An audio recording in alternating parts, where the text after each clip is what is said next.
Hello and welcome, everybody. We are here live, and I'm going to have two very special guests. We're going to start with one of them, and we're going to bring in the other one in just a little while.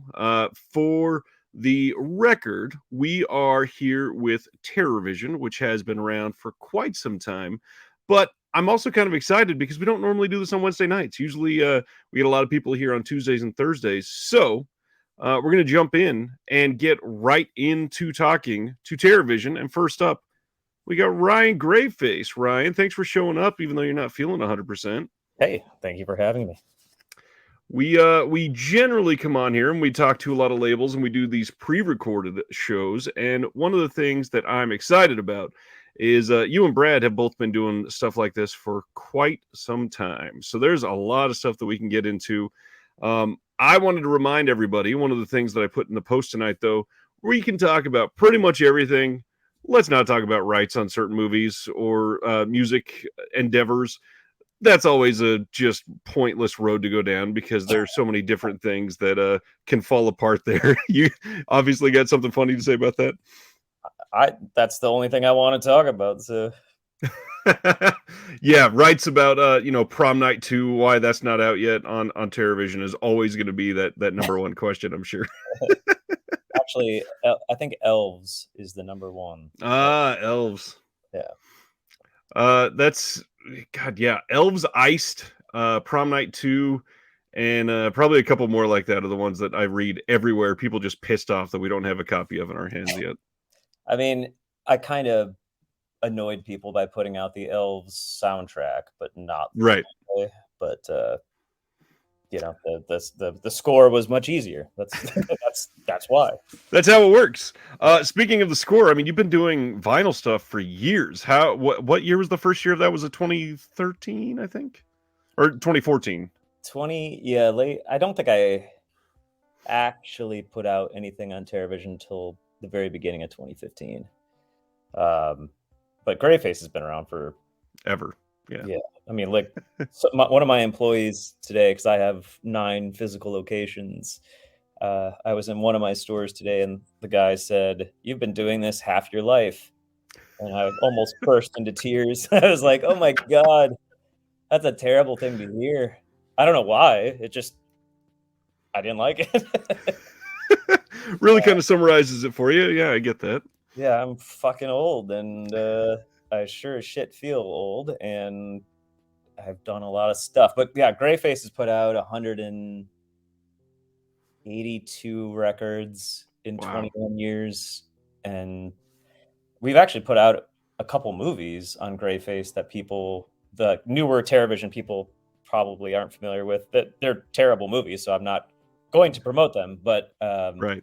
The film stuff started with Graveface, and then I just saw there was like a clash between the sort of indie rock or whatever fan that we had at Graveface, and then what I was starting to introduce with what ended up becoming TerrorVision. So I smartfully just completely did a separate company, and I'm glad that I did, because they are very different beasts, especially now. Especially now. And speaking of now, let's bring in the other partner. We've got Mr. Brad Henderson. Brad, what's going on? You're welcome. I'm late. It has been a long time since I've seen you, so I'm glad that you would come back. And now that we've got Ryan and Brad, I will reiterate, no questions about licensing for certain titles. No. I mean, I always say that because it always just ends up to be like, what about this? What about that? It's like, okay, like, I mean, a couple, we'll obviously say that. I mean, we know, I've been doing this for a long time, so I can, certain titles always pop up. And the thing is, either they're being worked on or they're just impossible, which happens a lot. But yeah, no, I thank you for having me again. I've been on the show a couple times, right? I think this is only number 2. However, the first time we talked for ages. The first time it was like a 4-hour show, so it maybe feels like a couple times. In fact, I think you and I talked for like an hour after we went off air too. I apologize. So sorry. Don't. That's what we live for here. So yeah, we were just talking about the beginning of Graveface and then how that spawned off into TerraVision, and now Brad's here. But first of all, what has changed since 2014? Because obviously, physical media has been on the verge of dying like 7 times since you started Graveface, and yet here we are in 2023 with Waxwork building their own pressing plant and Jack White petitioning the major labels to start their own pressing plants in the US, and so much just seems to be completely reinvigorating the market. So how does it feel like it's evolved over the years for you? I mean, nothing has changed for me. I mean, if you think about it, like when Graveface started putting out records in 1892, we sold out of everything. Like it was not if you think about it, I started putting out records before my contemporaries. Like Sub Pop wasn't releasing vinyl at the moment, right? And, I'm trying to think of other 4AD wasn't putting out records, and all the sort of contemporaries we have. So we were only moving 500 units, but we sold out of everything. So it just didn't seem. It's so weird to me to see all these vinyl revival articles every goddamn week in like Entertainment Weekly and shit. It's like it's been there, man. Like, right. I wasn't a CD guy. I only collected vinyl, so it didn't seem strange to release records to me. So the only difference now is the quantities are more, but not by drastic amounts. Just 2,000 copies instead of 500, and I don't know. I feel like we've somehow created our own little universe, for better or worse, and we don't seem to be affected by a whole lot, which I guess is good. Well, with 9 physical locations, that's a very good thing. That's a crazy endeavor to be going through in 2023. It's I'm even opening a mall location, which is maybe the dumbest thing I've ever done. So. There's a lot of articles about malls lately too. So yeah, just going all in on those articles. Everything is dying. Nothing is fucking dying except for maybe my wallet. But other than that, everything's fine. And yet we hear from Brad on Twitter like every other day that he's trying to sign like 90 titles. So there must be nothing out there to get. How's that going? Well, I mean, Ryan will probably go off on me on that, but no, I mean, there's a lot, I mean, to kind of jump right into it, and something that we're trying to make things work is kind of TerraVision doesn't really have a brand. Right. And that's what we're going to try to, kind of promote in a way. Obviously is TerraVision doesn't have a brand. You're not going to know what to expect. You may get something from the 50s. You're going to get something from 2023. You may get a kids movie. You may get an action movie. You may get a horror film. We're trying to kind of recreate the video stores, what we've been kind of saying to ourselves and in Ryan and I's conversations. Because when you went into a video store, there wasn't a brand. They just had everything. I mean, yeah, they had maybe more horror films at some of the locations, and that's probably what we'll have. But for the most part, I enjoy cinema in general, so everything can be a released in my eyes. That I just think the only stipulations with TerraVision is that Ryan or myself have to love it. And that way we can curate it. We don't want to do package deals on bullshit. We don't want to get a film because it's just, it's there or it's, given to, I mean, movies get passed to companies all the time. Oh yeah. You have filmmakers reach out and say, oh, I got my, my elements. I own the rights. Well, the movie's not very good. I mean, it's cool. I mean, hopefully somebody else can do it that likes it, but maybe we don't. And that's the one thing that we are focusing on is stuff that we thoroughly enjoy and love. And it's going to be a wide range of things, and it's going to be really weird. Some things are going to be off kilter. I think everything's going to be a little odd that we do because it's so different in the grand scheme of things. So. Well, and so far it seems like I've seen a few people call TerrorVision a shot on video label, which I've laughed Yeah. about because even the first, the 2 out of the first 3 titles weren't even shot on video, I don't think. If I'm Yeah, remembering right. WNUF, Video Violence 1 and 2, Attack of the Killer Refrigerator, and then, Copperhead that we announced in Horror Workout. But, I mean, I know there's a misconception that Killing Spree shot on video. It's not. It's actually shot on 16, just the elements are gone. I don't know if you can even count WNUF, but No. it is, but it's not at the same time. It's too contemporary, I think, to call it that. But yeah, no, we're definitely not. I mean, our second release was fucking Norway, which I saw someone in here say every release except Norway. And they're from Norway. That was pretty funny. But no, I mean, that was, Norway's probably a pretty good example because that was a film that I saw back in 2014, I think, at a festival, and I just fell in love with it. And, it was a very ambitious title to do because we both kind of knew that it wasn't going to do well. Right. But there's like good and bad with that.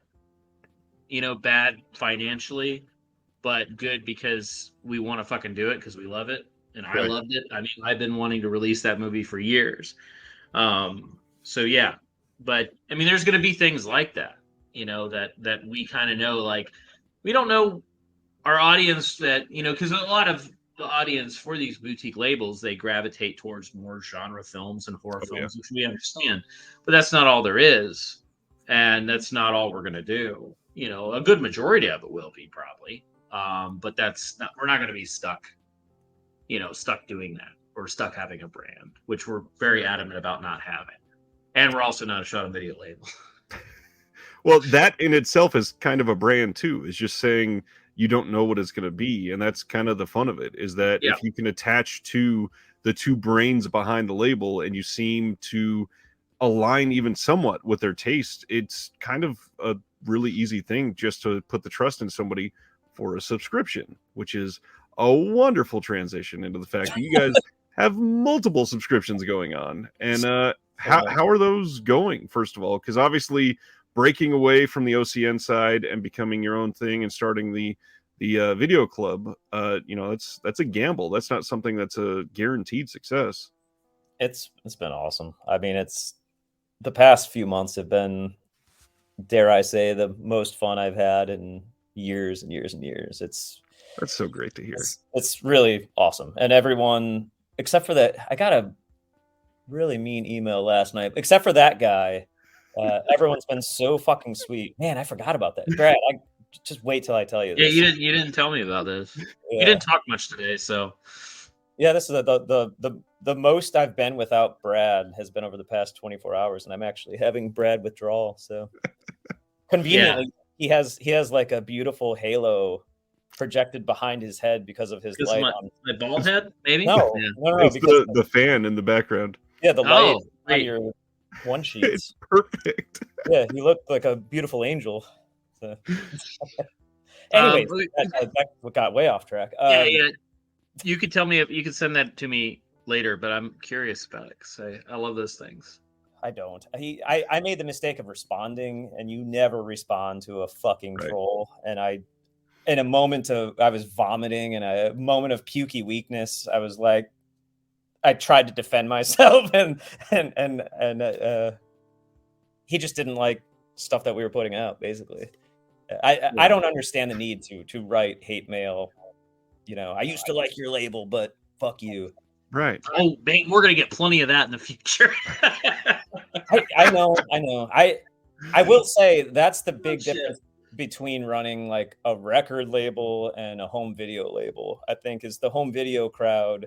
They're so passionate that if you put out something they're not into, I mean, they have no qualms about telling you go fuck yourself. And it's like, sorry, I like this movie. Like, we legitimately like what we're putting out. So not everything is going to be a home run for you. And that's fucking, that seems better to me than the opposite of just picking I don't know, low-hanging fruit that you know will be a surefire sale because it's trending currently on Twitter or whatever. So that is, if you look at the TerraVision history on the record side of things, that's never been the has never been the intention. Sales, I don't think about sales. I think about what I want to do. So, I mean, if you look at the history of titles, it's actually kind of funny. But that's the thing. The people that join the Graveface Record Club, I mean, they really say the sweetest things, and they're like, whatever you want to send me, I will happily take it because I trust and respect your opinion. The home video side so far has been a little bit, I mean, not much, but just a hair more tense with that sort of, you know, if I join today, I better not get ... And it's like, I don't know what to tell you, brother. Like, that's not how this is going to be. Like, I mean, we're also talking about a very low, not that I'm, you know, dictating people's spending habits, but it's a low buy-in compared to, you know, a lot of our contemporaries. It's like 200 some bucks, you know, it's not, fucking sell that shit on eBay if you hate it. It's not a big deal. Very good point. I'm not belittling. Money is precious, so I'm not saying you should be spending that 200 bucks on us. But don't give me a shitty email because you don't like fucking Copperhead or something. Like, anyways, blah blah blah. The video club's great. That's all I'm trying to say.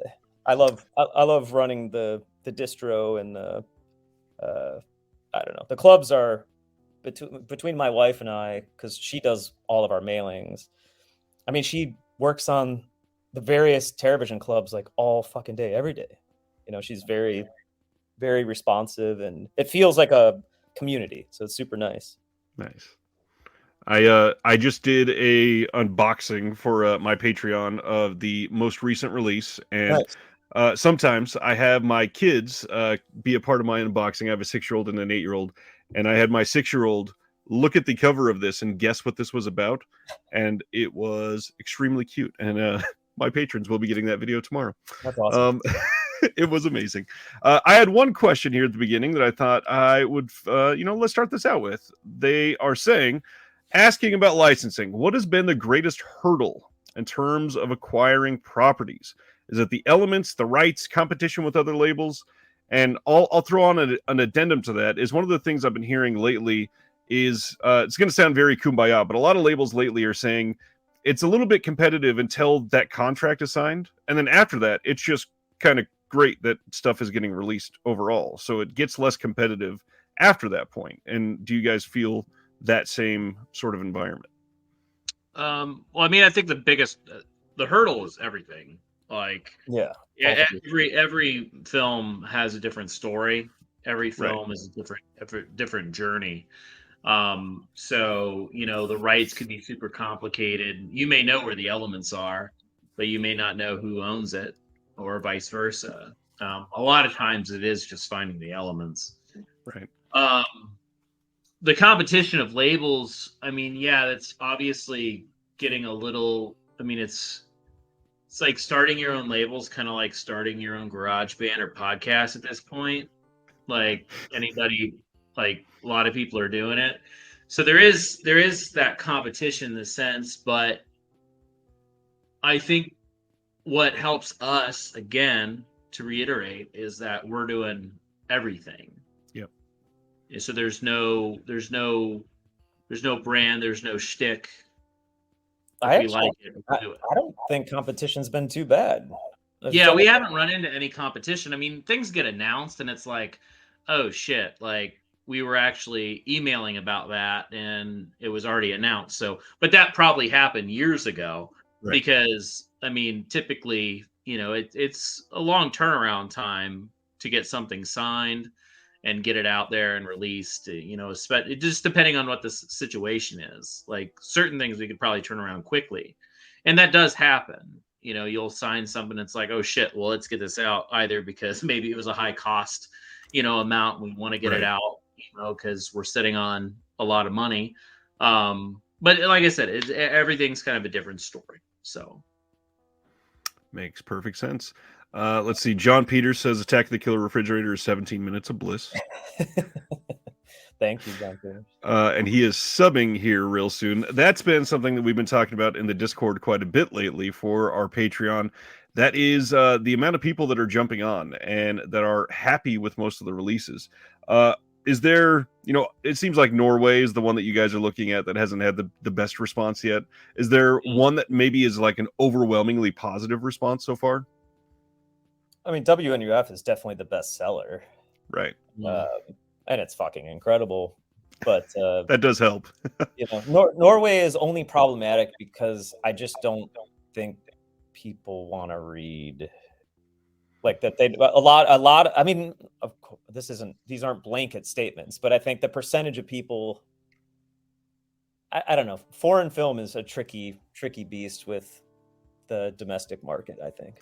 Yeah, I get that. Yeah, it's something that we talk about, and we knew again Norway wasn't going to do well, but there is. I guess it just depends. It was a high cost as well through the route that we went with it for distribution, so that didn't really help. True. But with things that we have under our own control at this point, with future titles and quite a few foreign titles. Yes. Because I gravitate more to the foreign cinema, I guess, a little bit. Right. So definitely expect a ton of foreign films, 100%. But people are canceling their subscriptions right now. They're about to hit buy, Brad. Website to hit buy. I think it just depends. I think people are more tolerant with older foreign films and newer foreign films. Yeah. So that has been something that we've kind of looked at recently with a couple decisions. Not that we're not going to sign the films, but we are a little slower in acquiring some newer foreign films. But they're still on our radar. And when you get to the foreign stuff, it's really difficult to find the rights half the time, and especially dealing with film elements, because most countries where the art is kind of governed by the government, they won't ship the elements out. So you have to kind of work within their means and what they have, which sometimes it can be a little tough. We are dealing with a country right now where the elements were so kind of, they quote unquote said dilapidated and like just kind of falling apart. And I said it, is there a possibility to rescan the film? Because, it's an older scan. It's still HD. It still looks good. But I felt that maybe we could improve on it. Right. And they just said it's just not possible.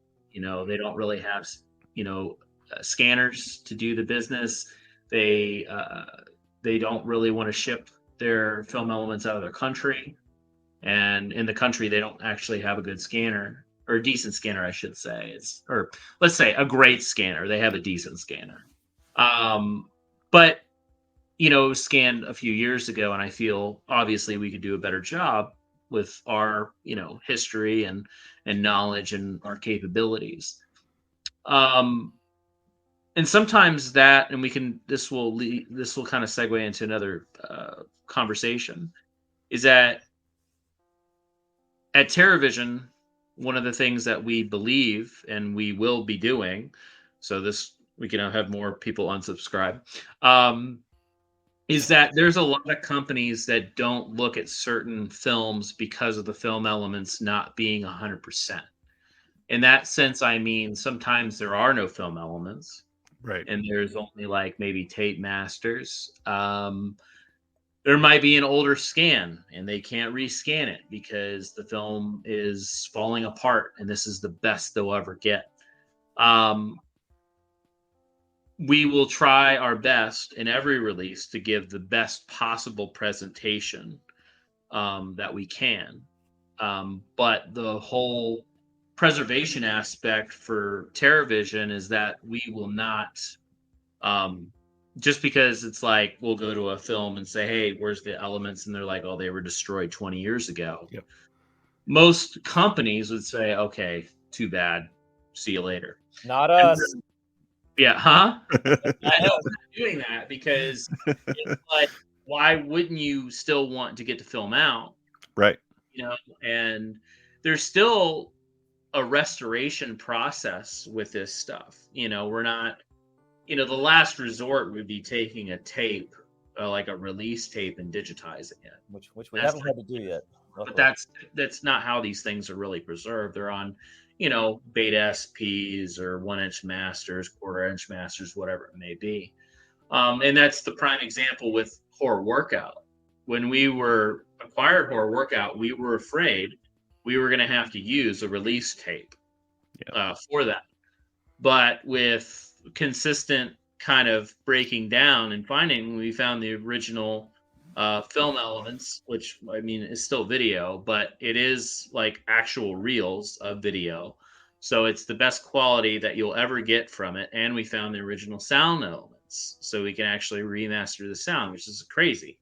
Yeah, that'd be awesome. That's not going to happen for everything, but it happened with this one. So yeah, you have something shot on video that, quote unquote looks like shit, but you can actually still make it look really great. And that's like same thing with Copperhead.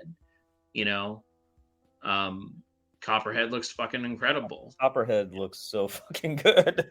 Yeah, and it's and that's what we're doing. And obviously both of those are shot on video, but we are dealing with quite a few films that only have tape elements because some of these films in the early 90s, and I'm sure people that follow boutique labels and see these forums and comments and stuff, is that a lot of times these movies are shot on film and then they're all edited on tape, and a lot of times those elements are just thrown away.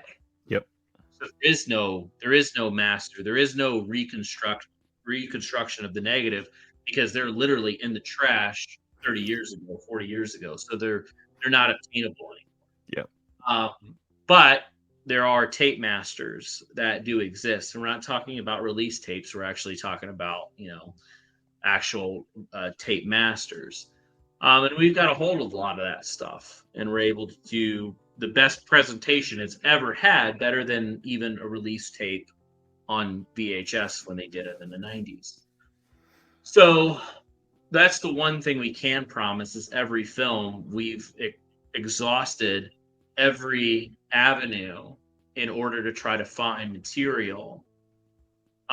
Maybe even if the material's fucked up, we can still maybe try to salvage something. We're dealing with that right now with an Italian movie that we found a print of it, and it's like, apparently it's beat to fucking shit. I think they're only want to charge us like $100 for the. So it's probably not even usable, but we'll, we might take a shot. Yeah, it's like, because there's so many films that are kind of lost to time because a lot of company has overlooked, the film just because of what is the best presentation. Oh, it can't be 4K. Pass. I don't believe in that. We don't believe in that. I just realized you have the Friday the 13th mask thing. I have that right there. Nice. Too. Take a picture of it and send it to you. But anyways, but yeah. This is a good segue for this then, because I've always wanted to share with people something related to saving these shot on video films, because not a lot of companies really focused on it all that much, and I don't think people understand the breadth of what is possible out there, because there are countless films people have never literally heard of that are hidden gems that people will genuinely love if you ever get an opportunity to see many of these. And saving them, you get something like the Attack of the Killer Refrigerator, you get a Santa Claus that looks really great. Even this Video Violence release made a lot of headlines when that first came out, because people were so excited to see it finally, and they're coming out on Blu-ray. And a lot of these people that follow these labels, they don't understand that something that's shot on video, you can still get merit out of putting it on Blu-ray, other than the fact that it's the format that sells the most for these boutiques. So obviously it should be on Blu-ray for that aspect, but you can fit a shit ton more features on there, and you guys are doing your best to do that. So can you go through a little bit of the restoration process, how difficult that is, why it's worth it, and what your mission is with some of these? You can talk, Ryan. I talk too much. I love to hear you talk. Don't we all? I mean, everything is case by case. So like Video Violence is owned by Razzo, Pop Cinema, Alternative Cinema / the new Camp Video. And he had really nice elements for it. And he actually does these sort of transfers for a living now. He's kind of gotten away from putting out his nudie cuties and all that stuff. And that's really how he makes a living. So right. I knew if it was in his hands, it would look fucking phenomenal. And honestly, Razzo fucking crushed it on that release. Like, Video Violence looks great. You know, and that's, luckily I haven't heard anyone be like, why the fuck did I spend money on this? Exactly. You know? It's so it's the restoration on Santa Claus, which is probably one of the best things ever. It looks incredible. Yeah, he did that as well. He's I don't even know what wizardry he's doing, but it's great. I mean, all this shit should be saved. All this shit exactly should be preserved. All this stuff, it's worth, the thousands and thousands of dollars that TerraVision and our contemporaries. I mean, there's plenty of labels right now that are focusing on shot on video exclusively, whereas that's not our exclusive thought. But I love it, and Brad loves it. Right. So of course we want to tuck them in as much as possible. But it is neat to see people actually celebrating these films. I feel more so today than I haven't heard this much talk of shot on video in like a long time. Yeah, no, I would talk about it for years. No one would know what the fuck I was talking about. So it's really, now it's just correcting people and knowing what actually is shot on video and what's not, which is now a thing. Which now you feel like a dick because you're like, well, actually, yeah, got to get that nerdy interjection in there. Well, no, Killing Spree was shot in 16. Which again, in some of this stuff, like we do have a line of films coming out that we are using tape masters for, and they look great, but damn it. I was watching it and I was like, is it shot? It's not shot on video. Is it shot on? I don't think so. It can't be shot. These things are shot on film and edited on tape. So right, yeah, like it is hard to tell. Yeah, because a lot of those times, the text that you see, on a film, it's added, through the video process. So that text that looks like, cheap, like shit, that's actually added in that process of editing and on tape. And that's one of the ways you could tell if a movie is edited on tape by the credits that pop up. They have a very cheap look. But yeah, Ryan, like Ryan was saying, when you have a film that's shot on film and even the lower, even if you have 16 millimeter, shooting on 8 millimeter, 16 millimeter, and that's transferred to video and then edited on video, and then that's what you're seeing, it looks like tape sometimes. Yep. It really does. And, a lot of things Things, for example, is actually shot on film. It's not shot on video, which is a big misconception. Mutilations, I think, is one of them. He's another one that's shot on 16, and that's just how it goes. It is easy to make the mistake, but we'll always be honest with what we're doing. We're not gonna be like, haha, surprise, is a tape master. No, we'll be very honest with hey, this is not going to be 4K UHD. But to piggyback off that doesn't really change the process for us, because I know there's been some talk of well, if it's just tape, why isn't it cheaper? Yeah. Well, it's still not. There's still a process in transferring this. I do hear that all the time. That's with Attack. I forgot about that. I did get some hate mail for that. Yeah, Attack, the Killer Refrigerator was incredibly expensive because even though that's 17 minutes, there's still 5 things on that disc. Yeah, exactly. But all those were, like Days Before Christmas was actually shot on film, but they've misplaced, and they don't know where the film elements are. We tried, with something like that was like a tape master. But the point is that getting the rights, sometimes the rights aren't any cheaper, because they like a ownership in like a filmmaker doesn't look at the film as, they don't really understand Of like course. the process. They just look at it as, oh, I made that movie for $1 million, so what are you going to pay me? Yep. It's not like we can be like, well, we can only give you $100 because we're dealing with a VHS tape. No, it's still the process of the same, pretty much the same license fee, but also getting those elements, shipping those elements, processing all that stuff. Like, we're not at home with our VCR, hooking it up through like another system and burning a DVD. That's not how it works. It goes through these tape decks, and there's a whole process. And obviously, doing a little bit of up-res, trying to get the color right. There's just a whole bunch of shit that has to be done. So, and honestly, sometimes the price point isn't based on the work that we do. It's based on the whole project as a whole. And we put just as much time and effort into things that are shot on video. Look at well, you can't yet, but on Tuesday, when the extras are released for Copperhead, people will ask, why is there so much extras on Copperhead? But that's the thing, is like, we want to pack full these releases with material, with behind the scenes stuff, with, alternate versions, bonus films, whatever we can, in order to make it worth it for the $24.99 the movies are charged, which that's our, pretty much our basic price point, unless you're a subscriber, and then you get it for $22.50, free shipping in the US. So yeah. That is a great way to say this as well. People react when they hear about these, that they are basically charged immediately as soon as they're announced, and they feel obligated to buy things, but it's their money. And if they want to do it better, start their own label. And many people are doing that, it seems like, nowadays. Yeah. We got one here. Been buying TerrorVision with Vinegar Syndrome. That was glad to subscribe as soon as it was available through you. Been having a blast. Look forward to and excited for more future releases. Thank you.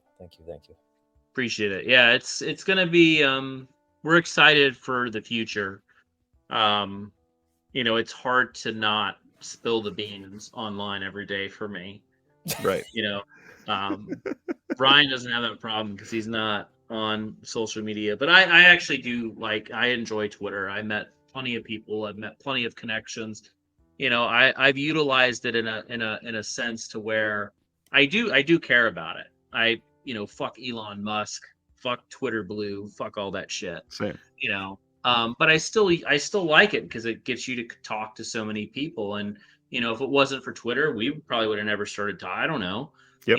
So there's a lot of aspects to it. I've met a lot of friends, but anyways, that's a whole different story. But yeah, it's hard not to spill the beans because I get so goddamn excited over shit, and and also it's like one of those things where I think, Ryan and I've discussed this, amongst ourselves, with people considering us like a shot on video label. I'm like, no, we have so much, we have so much stuff ready. We have so many fucking films, so many goddamn films that we've signed. Be patient, and Brad.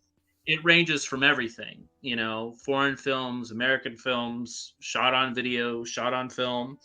We even have brand new movies. We have movies that aren't even released yet, like to the public. Like, we have we acquired like brand new movies. And that might be a shocker to some people. So it's like, we have a lot I feel like, I have a lot to prove in this sense of, stepping away from my previous stuff and doing this, full time, which I love. That's one of the reasons why Ryan and I clicked, is that we both share the same passions for this stuff and like the same weird shit. And I got tired of being kind of tied down to a certain thing, because I love everything. I've been wanting to really do the line for fucking like over 8 years. When I started working at Wild Eye releasing shit, I wanted to get end of the line. Thankfully, we didn't because we got to do it. But that was a lot of stuff I was looking at. I was looking at contemporary stuff, shot on video. But anyways, yeah, it's just like it's going to be a fun ride, and we hope that people stick around. And if you just want to pick up titles here and there, that's fucking fine too. Exactly. We will be releasing something that you will like. It just may not be everything. It's a good point. But that's the thing, is if they align or feel like they even align with both of your taste, I mean, it's the perfect way to jump in on some of these, because with the subscription, you get free shipping, you get access to the wholesale side of the TV site, you get all kinds of stuff. It is absolutely worth it. Yeah.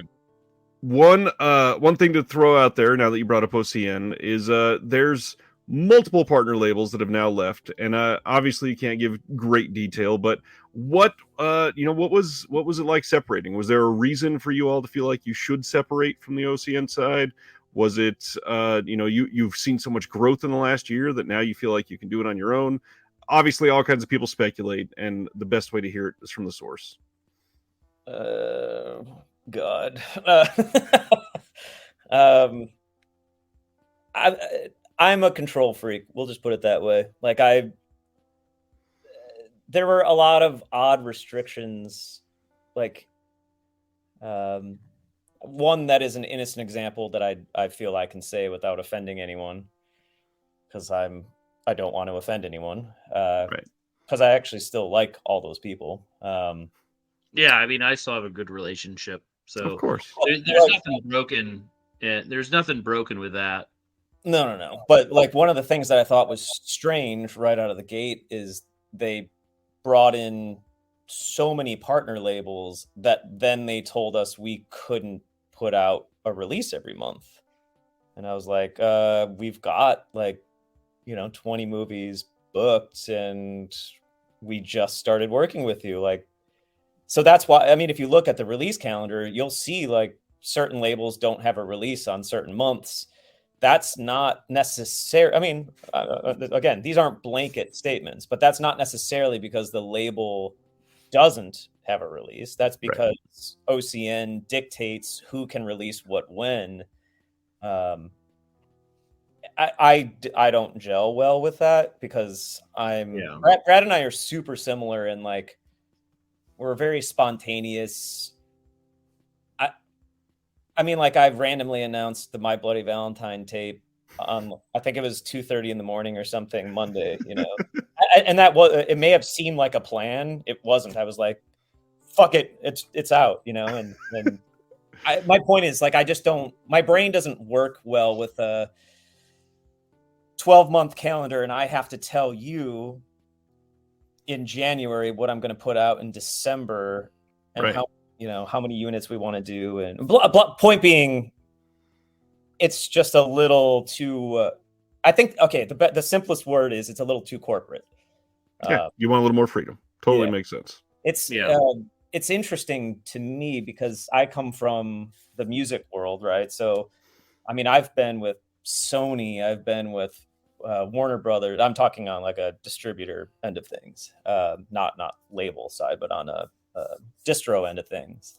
And the interesting little nugget that I'll give you, which is not a diss, I just think it's interesting. OCN was the most corporate of all of, I mean, like, far more than Sony, and it's just an interesting, it's working for them, so it's clearly they have an idea and they're sticking to it, and it's great for them. And I'm, as a fan, excited to buy that shit. So it's not like there's no, I mean, I literally own every Culture Shock title and I can't wait to buy more. So it's not, there's no bad blood there. I just, for me as a creative, it's hard to be handcuffed into someone else's vision and then not get any of the credit.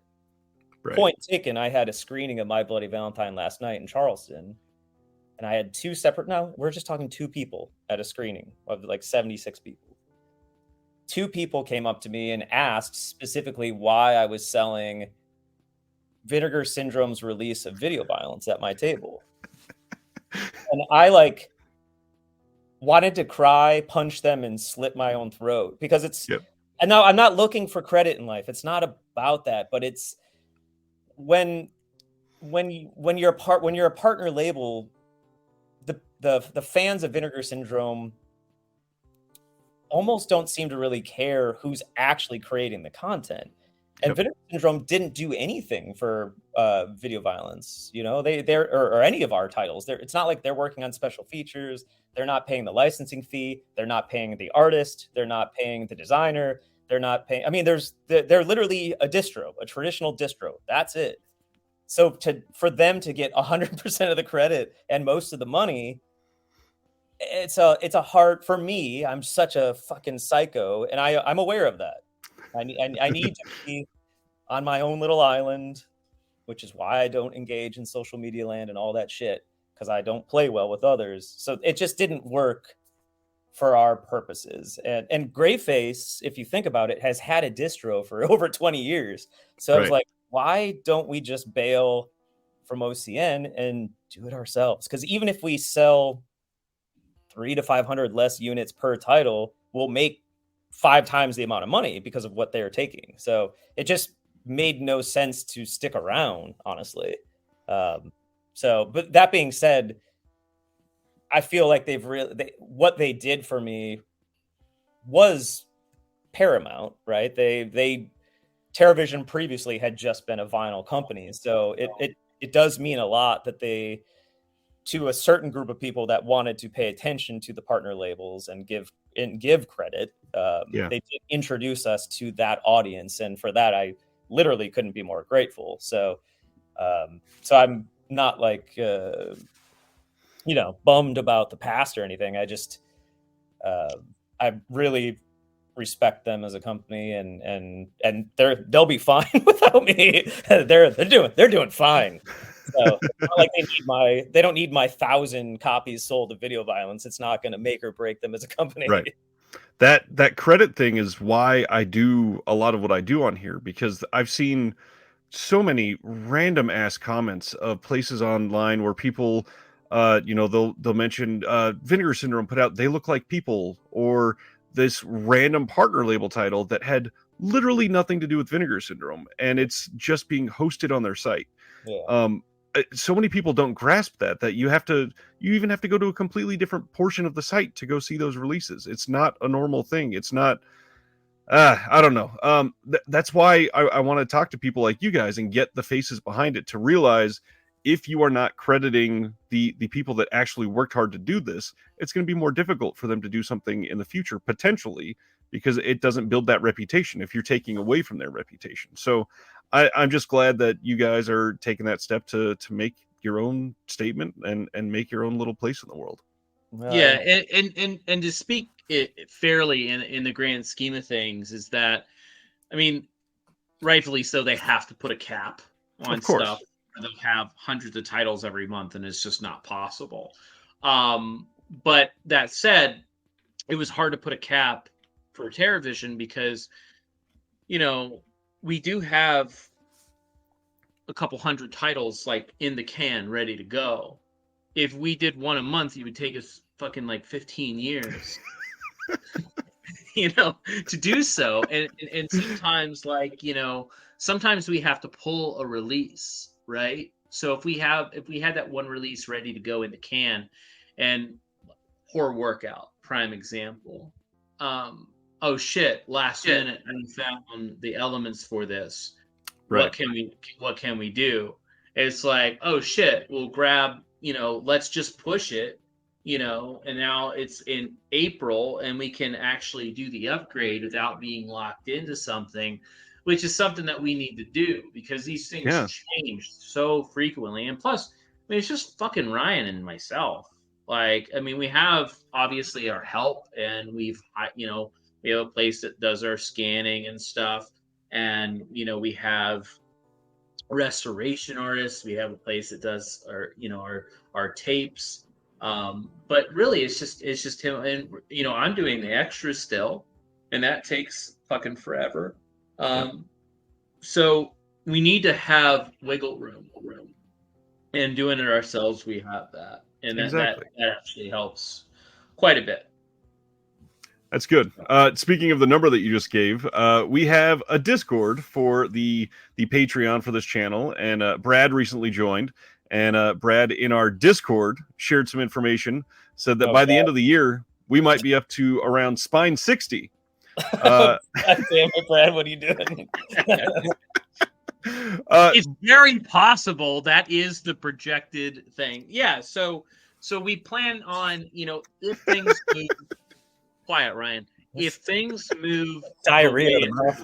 if things move in the way that we want them to, and we gradually, because we want to increase our output, right? Essentially, what's going to happen is that we're at 2 titles, which is just one more. It's not a big jump, but we are aiming for 3 the next month. After we get End of the Line and Copperhead out. And if things keep going smoothly, yes, we will, because we want to increase our output because we have so many titles signed and we're not slowing down on signing anything. Tell them how many we're thinking for October, Brad. Why don't you tell them how many? That's nothing I was going to announce. Well, what we want to do, which we think would be cool if it works out, this obviously is not a promise. So don't take this to heart with everybody that listens to this, because I know how things work online. We want to plan something special for October, because it will, October is a special time. We're obsessed with Halloween. So we want to be shipping stuff out on October 1st to have in your hands, but we're aiming for about 10 titles. And, wow. Jesus Christ. Yeah, we had that meeting. We had that meeting last week where we were talking about, maybe doing 5 a month, because we have so many fucking titles right now. Right. And I was like, dude, what about 10 in October? I said it as a fucking joke, and Brad's like, yeah, 10 in October. And then I looked at we have a schedule, and I looked at it, and he had moved some titles to October. I'm like, all right, I'm here for it. That's the only month I fucking care about. So if we in October, if we miss 4 in May or 5 in May or whatever, and we hit 10 in October, I'm here for it. That's impressive. And I will say, I know the main question we're going to get is how would that affect subscriptions moving forward? I have no fucking clue. I don't know. I have no idea. Of course. I mean, that's like an entire subscription. I wasn't, when we first came up with the subscription, we didn't think we would be able to acquire so much so quickly. And it's been not easy is not the right word, because nothing is easy about what we're doing, but I don't know. It's been easier than I had expected. Yeah. And thus it's like, if you stick to the 1 a month for the next 10 months sort of thing, just to keep up with the sub model as we have it, we're doing us and these titles a disservice, obviously. Yeah. So I don't know. We will, of course, figure it out and make an announcement, and no one's going to get screwed over. We're going to keep. Yeah, nothing's going to get screwed. We have to actually get to that point before we start restructuring the sub. We may just fucking fail and only be able to do 2 a month because we're idiots. Who knows? But the goal is to put out more. And once we actually achieve that, and we're like, okay, this is what we can do comfortably, then we will adjust the sub, and there will be an announcement. But everything's going to work out, and there's been a couple questions, and we can answer that. If you have your sub right, and we announce 5 titles in July, and you've already hit your 7, you will get the first 3 out of that 5. Then you can all numbered. So you will still get your 10 titles. But yeah, you have to, it's just, if you want to re-up, then you re-up, and then you get the next 10 or the next 20 or the next 25, whatever we develop in the sense of the structure of, but the changes of the price concerning per title will not change unless it's like a UHD or a bigger box set. You know, we do have multi-films on sets, but we don't really plan on we still have to figure that out. But it just depends on the movies. You know, like, I mean, right now, I mean, Copperhead is going to have 2 movies on it, you know, but we're not charging, you know, an extra $3. It's still the same price, you know. Right. And you're all going to fucking flip out when you see Motorhome from Hell. Not in a good way. I don't know how people are going to respond to Motorhome from Hell. It's fucking wild. It's crazy. I think the best way of viewing TerraVision in 2023 is it is going to be a year filled with growing pains, which is really exciting, honestly, because I've been flying solo for 20 years with Graveface and with TerraVision, you know, since late 2014. And so to finally have a partner like Brad, who's, I mean, we text at like 1 a.m. about acquisitions that then we're like researching when we should be sleeping, you know? Yeah, we both have the same work. That's the thing that benefits me, because I've always needed someone that's, you know, schizophrenic in the sense of like, let's just try to do everything all at once. And you know, we work all the time. It's not even work. No, it's fun as shit. It's like we love what we do, so it's just nice to know like I can send an email or a question, you know, late in the evening to get an answer, or I get stupidly excited about something because this 1960s German musical rights owners got back to me and said, yeah, it's available. And I'm like, you're kidding. And I like start shaking and I'm like, oh my God, I have to tell somebody. There might be a 60s German musical coming. That's not a lot. I text Ryan this morning about it. As I'm like vomiting everywhere. But it was nice to read.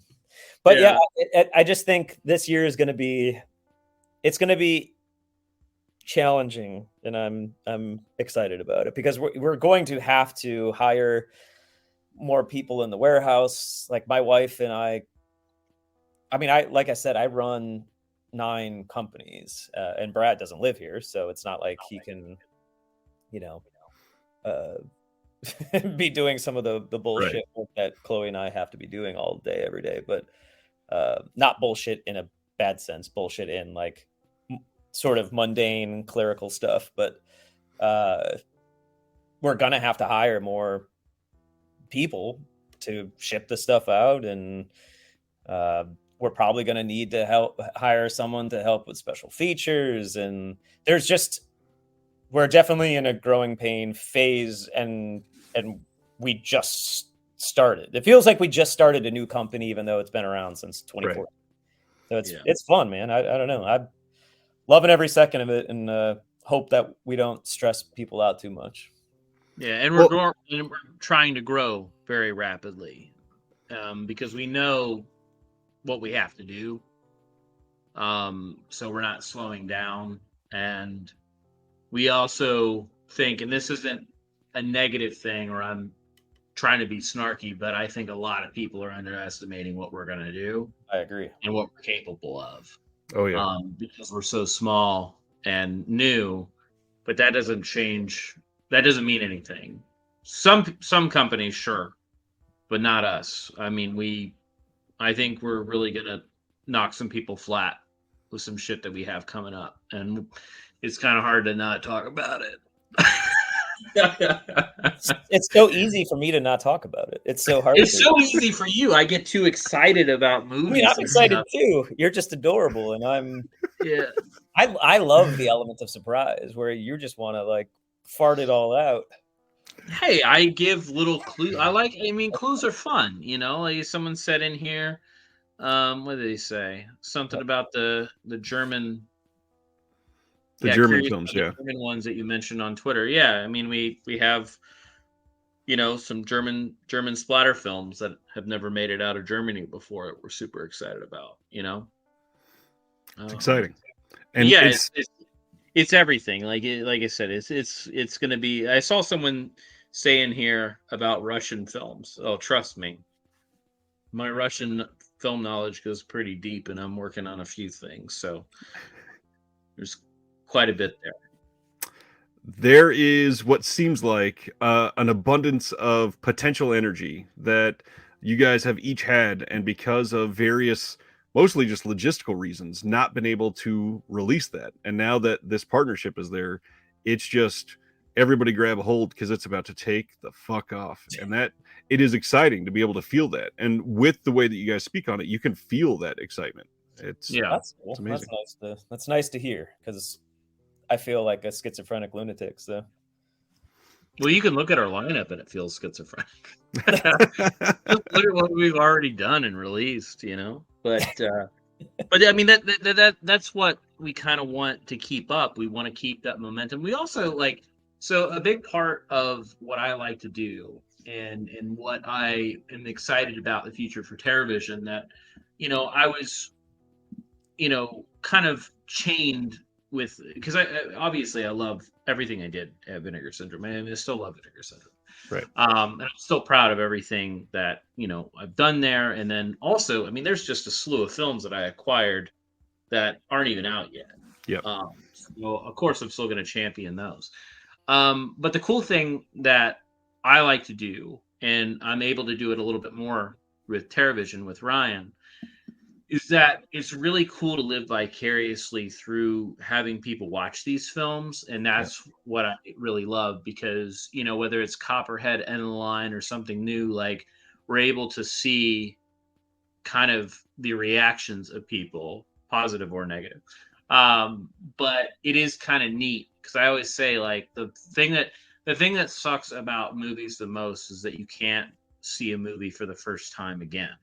That's true. But a way to achieve that, in a way, is if you have, like, you know, a kid or something like that, you can watch it with them, and then you kind of feel, you get that energy, you know, of watching it for the first time again. Yep. And, you know, I did that with my daughter for years. I mean, she's 17 now, but as growing up, like, it was incredible, because, you know, every film you would watch, sometimes even if you rewatch something, you know, with them. I mean, you know, you said you have kids. Oh yeah. It's like you get to almost experience that. Or if you go to the theater and you watch a film, and I love when, you know, the moderator or something says, you know, raise your hand if you haven't seen this. And I love when people raise their hand, because most people are like, oh, these idiots haven't seen, because this is one of the best experiences I've had. Was I went to a Fantastic Fest. I forget what year it was, but it was when Phantasm Ravager was coming out. Ooh. But yeah, I know, right? But before that, they screened the thing with the original Phantasm with the restoration that, you know, J.J. Abrams helped put together. Well, we're sitting in theaters packed, like 400 seats, and the moderator says, "Who hasn't seen Phantasm?" And I'm like, "Come on. This is a fucking horror film festival." I look back, and it's just 80%. Yeah. Hands raised. I got so goddamn excited. So I'm like, oh my God, this many people are getting, because Phantasm's like one of my all-time favorite films. And so, like, watching that with the audience and not really hearing anybody do anything, because I don't think they knew what they were going to expect, because it is such a wacky movie. But that was just so much fun. It's fun watching, you know, a film with the audience. I mean, we did, because we always have crazy things going up. I don't even think that some people knew that Ryan had stores. But we're confirmed in October, right? That date in October that we talked about? I mean, the theater's holding it for us. 2-day fest. Yeah. So last year we did a TerraVision kind of festival for a day. Yep. And we screened 6 movies? 5 movies, 6 movies? I think it was 6, yeah. Yeah. So we're going to hopefully be doing that again this year, October 6th and 7th in Savannah. Possibly. Not 100% confirmed, but looking like it. Well, we screened Sledgehammer there. And I don't think anybody saw Sledgehammer that was in that theater. But hearing people cheer and clap and laugh during every slow-mo scene that happens in that movie, it was just so joyous. Yeah. I was like, oh my God, like people are actually enjoying this movie. Like I Yeah. didn't know that normal people, or I don't know if they're normal or not. You're not. Probably not because they enjoyed it. But people were cheering and sledgehammer. I'm like, that's incredible. It's so great. And if we can do that with our titles, which full circle, which I'm coming back to, is that's amazing. I'll love, and that's the thing is, I love the response at the end of the line today, because I've never heard anybody talk about this movie. Yeah. I've loved this movie for since I saw it at a festival in like 2007, and it's just something I don't hear talked about too much. I know Maurice's other movie Slashers gets talked about quite a bit. Yeah. And the line just doesn't really get mentioned all that much. And I mean, it's minimal of an experience announcing something online, but it was just all overwhelmingly positive of people that have seen it or people that are excited. And I was like, oh shit, we have a movie that people actually might really like. Right. And that's kind of the other cool part about being TerrorVision on its own nowadays, the freedom of sharing the news that is coming out next week and or going to be available to pre-order. And when you do, that movie has its own moment. It's not caught up in 11 other partner releases, and now you get all the attention in the world. Bing, bing, bing, bing, bing, bing, bing, bing, bing. All on a film like that. And I'm glad that other companies can feel that. Yeah, and I really hope, because everything that we release, we believe in and we like. You may not like them, but it's something that every film that we release, one of us, most of the time, both of us, find a lot of merit in. Right. And, our tastes are odd and broad. I didn't mean for that to rhyme, but yeah, you did. New shirt coming out next week. But yeah, it's like, it's cool. I saw someone say that you said it scares you. That got people excited as well. Yeah, because I think End of the Line is actually it's awesome. It's actually kind of it's scary. It really is. Like I haven't seen too many films in my life. Because I've been so desensitized as a little kid watching Child's Play was one of the very first things I remember watching that's actively scared me, and I was probably 4 when I saw it. And my mom we talked about all that on the last show that we were on, because I talked for too long. It's a 4-hour show. Huh? It's a 4-hour show. Yeah, now let's break to a replay of that whole thing real quick. Yeah.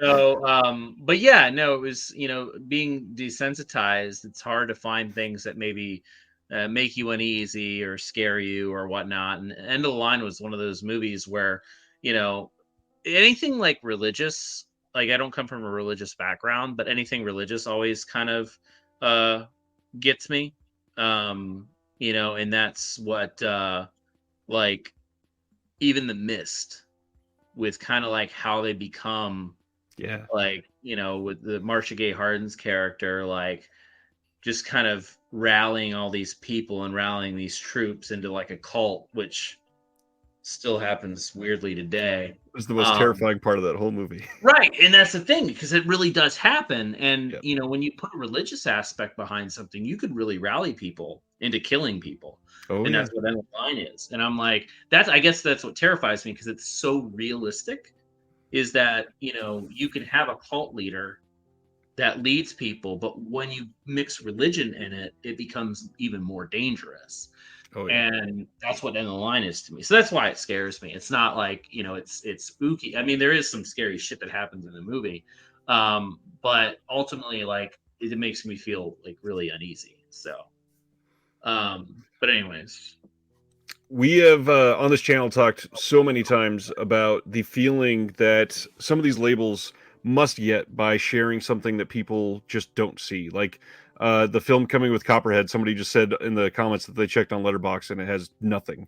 And in all reality, in a few weeks, that will start to have reviews pop up. And the joy of it all is not only anybody that was associated with the actual making of the movie, but the label themselves gets to see this sort of wildfire take off Yeah. that they are starting in the world, and feeling that joy and light in other people that you can just start to relate to. That is what makes this community an actual community. And I'm so glad that people like you guys are sharing these lost films, because you have that talent and ability to do it, and we don't. Well, it's amazing. That's very sweet of you. I mean it. With something like Copperhead, most of us could not get something like this done, and now you're going to have hundreds and hundreds of people sharing that they just watched it over the next few months. That I mean, I haven't searched for it in a long time, but I don't even think that shit's on YouTube, right? Yeah, you can't.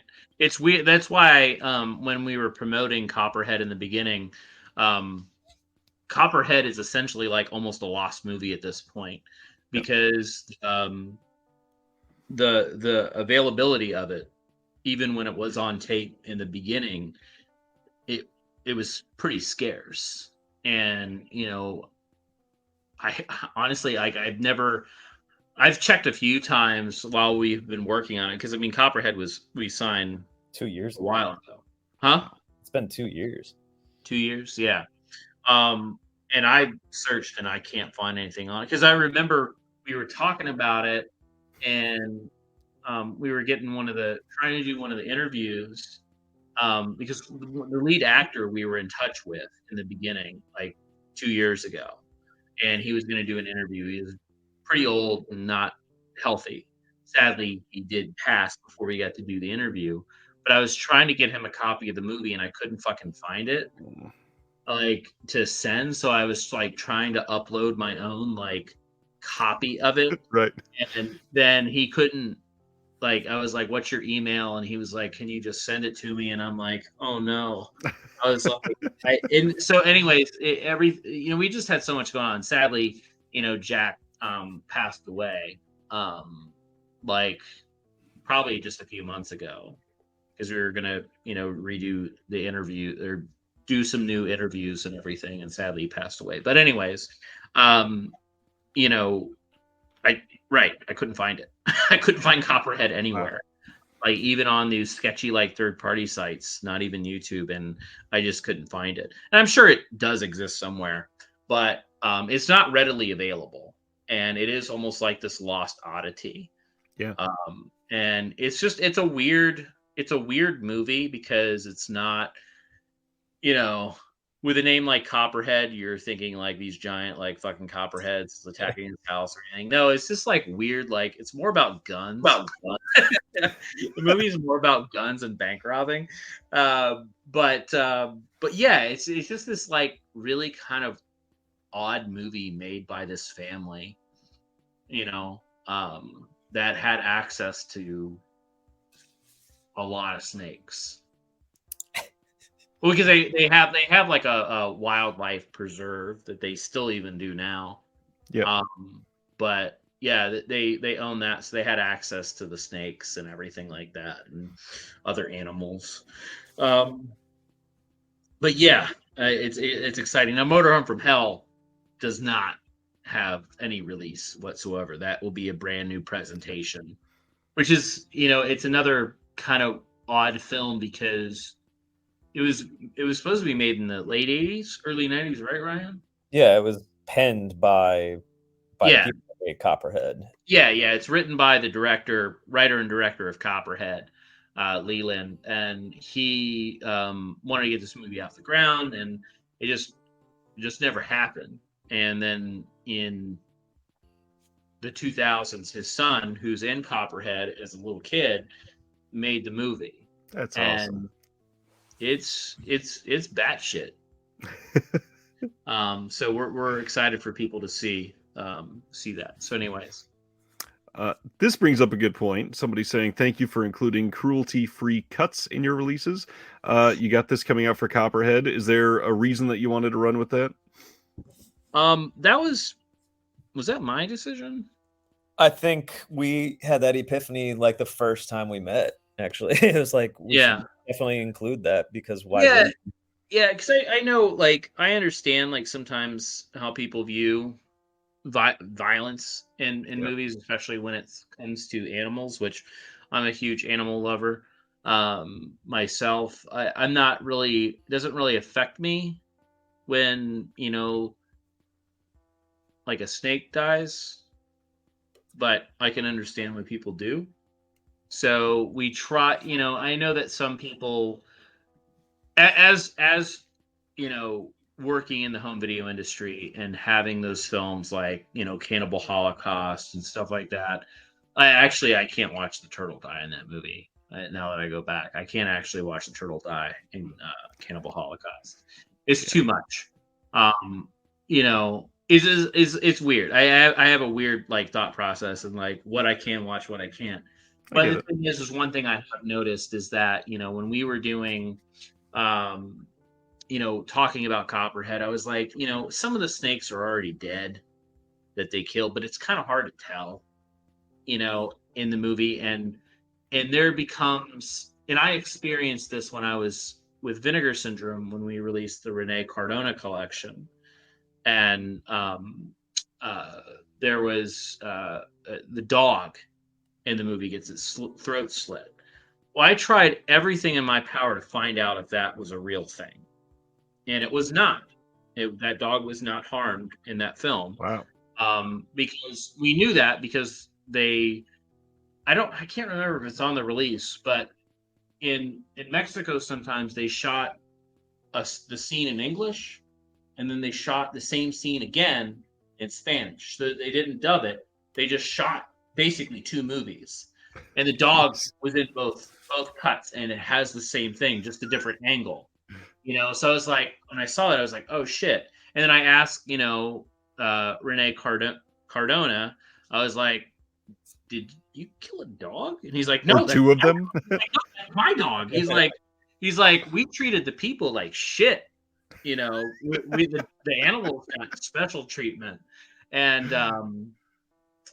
yeah, it's just but the thing, my point is when that came out, no matter what I said, didn't matter because people made up their own minds. Of course. That I'm not going to watch it because there's animal death. Well, we solved it for you. You have a cruelty-free version. Whether the snakes are dead or alive, you just don't see the snakes get fucked up. That's good. I'm glad that a lot of people are choosing to do that on releases now. I think it's important as more people are willing to make choices like this. And I mean, it shows why there's, I'm sure at least one or both of you are aware of it. There's the website doesthedogdie.com where people can go on there and check for all kinds of random triggers that might be in a movie. I guess Ryan is just now hearing about it. I don't know. I'm like so old that I don't know what's happening online. Like every time I talk to Brad, I'm like, what? The website, like basically you could go on, and if you maybe you had a family member die from suicide, and because of that, you want to go on and check every single movie that you're going to watch if there's a reference to suicide, just in case. And so they have a list of like 75 things that they cover. I mean, it's cool, actually. Yeah, I mean, people can be triggered by certain, and that's the thing is like, it might not be me that gets triggered by that stuff. Like if a dog dies in the movie, I don't really give a shit. I would care if it was real. Well, the thing is, dogs die in the movies all the time. It's low-hanging fruit for the villain to like kill something quickly, so it never bothers me. But if I knew that dog died in real life, oh my god, I would burn that fucking house down. That first sentence has to be the soundbite that gets clipped from this now. But yeah, I can understand like with, it could be with anything, I remember watching, I didn't watch the video. I saw the comments where someone took this, molten, like, I don't know, steel, and they poured it into an anthole, right? And they let it harden. And then they took all the dirt and it made this like crazy. You got to see like how the ants built. Well, the comments on that of people killing ants was insane. And I didn't even think about the ants dying. I was just like, what is this going to do? What is going to be the final result? And then I realized the 10,000 comments on that video were people outraged about people killing ants. And I was like, oh, Okay, I understand. People don't want to see ants get killed, and that's fine. That's their own thing. I respect it. Whatever you want to watch, whatever you want to do, how you control your life, you can do whatever. But yeah, no, even when I used to go, I mean, I still do go to Fantastic Fest. They have a film guide, and they have little icons on the films, and they're all kind of like trigger warnings. If there's like assault, if there's like suicide, if there's animal death, they actually have like a little like icon in there for people that really want to pay attention to that stuff. Which you can't really go wrong because everybody comes from a different background. Everybody's raised differently. We all have our own traumatic experiences. We all have different triggers. So that I get and respect. So yeah, that's the reason why the cruelty-free version, and we want people to watch this crazy ass shot on video movie. I wish every label was doing that. It's a nice way to not alienate certain people from certain releases. Yeah. Especially when it's a subscription. That's the easiest thing. Is it would be rough if you were getting it and you were just super anti that sort of thing. And just to clarify, it's not like we only did it because the real snakes are getting shot and fucking destroyed. We're not going to cut out movies where a dog dies, and doesn't really die in real life. We're not going to make versions of that. It's just that, the real cruel aspect of it, even if the snakes were dead, people can be sensitive, and I understand why, so it's the only reason it's created. So we don't really have anything else like that in the pipeline that I know of where there's actual animal death. But if there is, then obviously we will, address it. Things in the pipeline. You've got so many things that you've hinted at on Twitter as coming from TerraVision. One of the things that is really exciting for me is stuff that many people have seen, whether it be film festivals or passed around as part of a director shopping stuff around 12 years ago, and then suddenly it's forgotten about. It seems like you guys are going to kind of great lengths to rescue some of these that just nobody seems to give a shit about anymore. First off, where are you finding those, and how does that process differ at all? Because it seems like if they've been out and available for so long, maybe it might be a little easier to acquire because nobody's showing an interest in them. Yes and no. Where it all stems from is I've been going to film festivals for years, kind of all over, the U.S. at different times, So I've seen a lot of, film festivals usually have films that are not released yet. So a lot of these things go different, different ways. Is that there's sometimes they're foreign films, and a lot of distributors are scared of foreign films because they don't do well on the market. That's one. Two is that sometimes people just overlook things, and it's like they just assume they go after these bigger films that they know that will make them more money, and then the smaller things are forgotten about. That's two. The third one is sometimes they have really bad fucking sales agents, and the sales agents want like $100,000, and no one's gonna fucking pay that. So what happens is these sales agents, because they make a percentage, I hate sales agents. They go through the process of trying to upcharge rate, like have an exorbitant amount of money, and then it doesn't sell. It may sell in their home country, and that's usually what happens. It sells in other maybe foreign markets because they're more tolerable to reading, and subtitling or whatever. And then what happens is that the sales agent doesn't rep it anymore, and then the film just dies basically, and you have to find the producer, director, or just say, hey, what's going on with the film? And he's like, well, talk to the producer, he owns it, and then we can cut a deal. And typically it is obviously cheaper because the movie's they haven't made any money off the movie in 20 years, so who gives a shit? But it's all different. But typically it's because the film had poor sales agents. where they thought about too much about the money rather than the film itself. Because you have to look at the grand scheme of things is that, one, yeah, foreign films do not as much because obviously people have, something. I don't believe in dubbing, so you're going to have to fucking read. Yep. But yeah, I with a lot of this stuff that it's not just even, foreign films, this can go for, English speaking as well, is that sometimes, again, they're just forgotten about, or they have a bad sales agent that just wants too much. And then after so many years, that happens. But a lot of time, like something that I've encountered a lot is just no one's ever asked because no one wanted to release it or maybe didn't find value in it. I don't know. Every film would have a different story, and it's almost impossible to tell what happened, because it just didn't happen. And that was one thing, like with Norway, is Norway was only released in its home country, and that's it.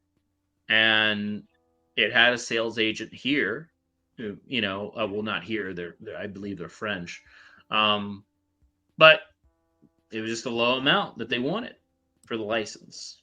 And it was like, okay, cool. Let's go ahead and do that. So it's like I said, it's always kind of a different story, but a lot of like knowing. I've been going through the past like 15 years of film festival guides and what I've seen and like why hasn't this been out yet, and then just researching it and finding it and trying to get it. And we have quite a few of those. A lot of our more Ryan made me realize that 2007 was 15 years ago or something like that the other day, when I was just like, 2007, it's not that old. And Ryan's like, it's fucking like 15 years ago. And I'm like, oh shit. Yeah, it's a while ago. So, going through a lot of that stuff, no one's really approached these filmmakers for years, and sometimes a lot of these things only had DVD releases. And, now it's time to do a Blu-ray if we can, have quality or whatnot.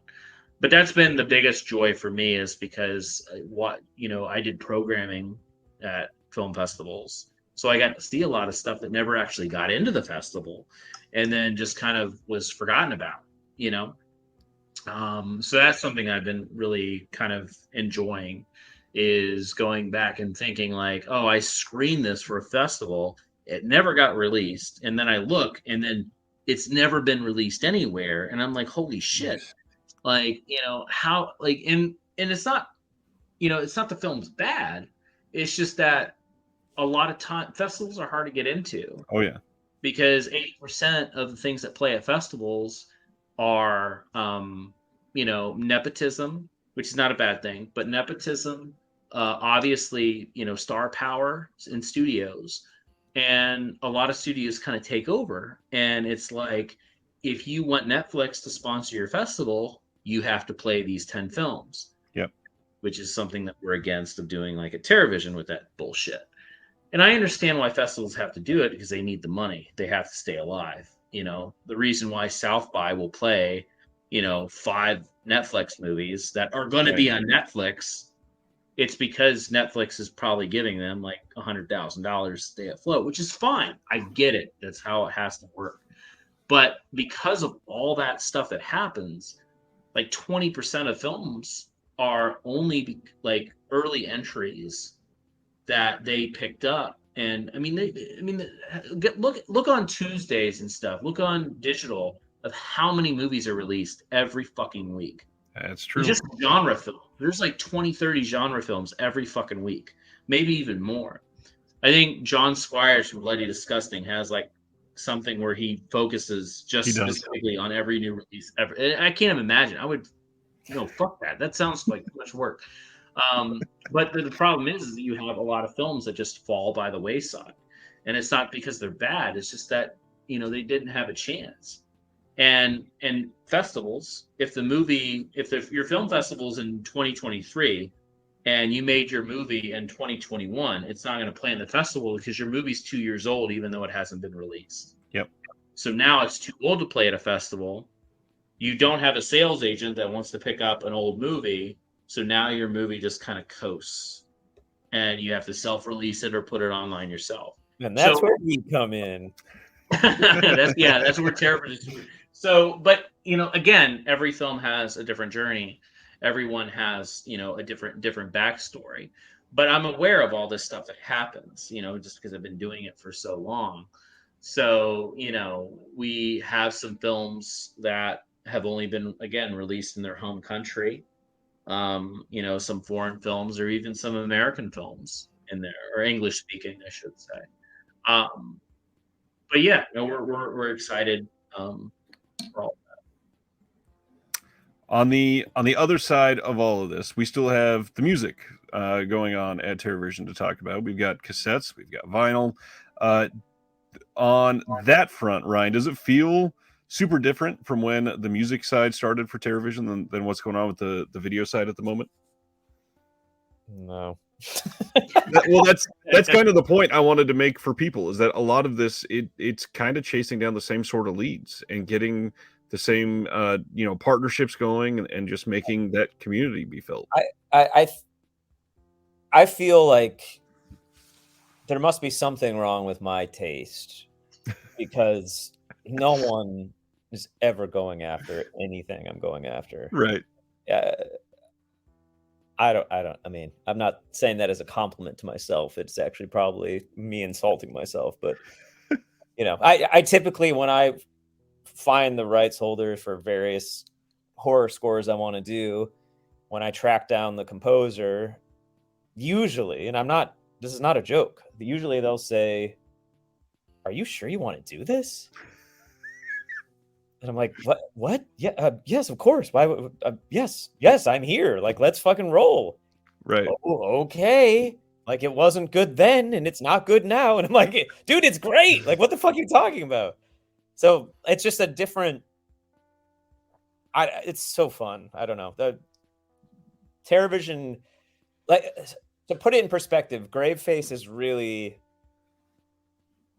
I'm sure most people watching this don't run an indie label. Graveface is super hard because you're dealing with traditionally contemporary bands that are actively touring, and every fucking band, doesn't matter if they start out small with like no dreams and ambitions, every band is inherently disappointed in the work that you do. I mean, for 20 years, that's what I've heard for 20 years. Like, I thought we would have sold 30,000 units. We should have sold 35. Like, we sold 30,000 records. How are you not, filleting me? I'm kidding. My point is, some gratitude would be nice, and it does not ever happen with Graveface, ever. And Terrorvision is the literal polar opposite. Most composers tell me, I've never made this amount of money before. I'm not going to name names, but there's some famous people that I've worked with that are like, you've literally paid me more than I've made for like the last 10 movies I've scored from royalties, And I mean, it doesn't even feel like that much money. I mean, I guess it is a lot of money, but my point is, it's nothing but gratitude and excitement. Like, they're so excited that someone meaning me, has latched on to their work and wants to, expose it to more people. It's just really gratifying, and it's fun. Like, Graveface is a fucking beating, and Terrorvision is fun.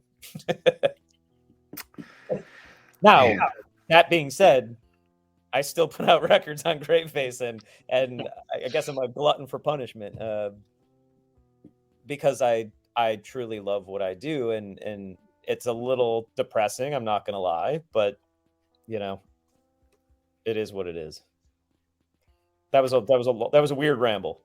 No, it helps, because again, personifying the industry and the things that a lot of us genuinely love is important to see how that affects people. And when we have things like composers that are not making credits or money in a way that can support a family, when you're thinking, God, this is an iconic score, and I've heard this for decades. Like they should still be making money off of that. It's crazy to think that they're not able to do a damn thing until something like this comes along sometimes.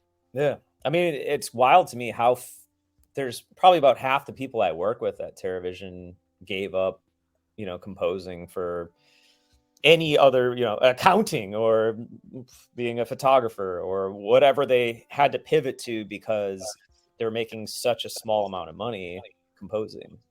And it's not like it's not like they're not getting hired or their work is bad. It's just the industry. A lot of that work for hire shit, they would pay $2,000 to $4,000, and oftentimes give pretty significant demands.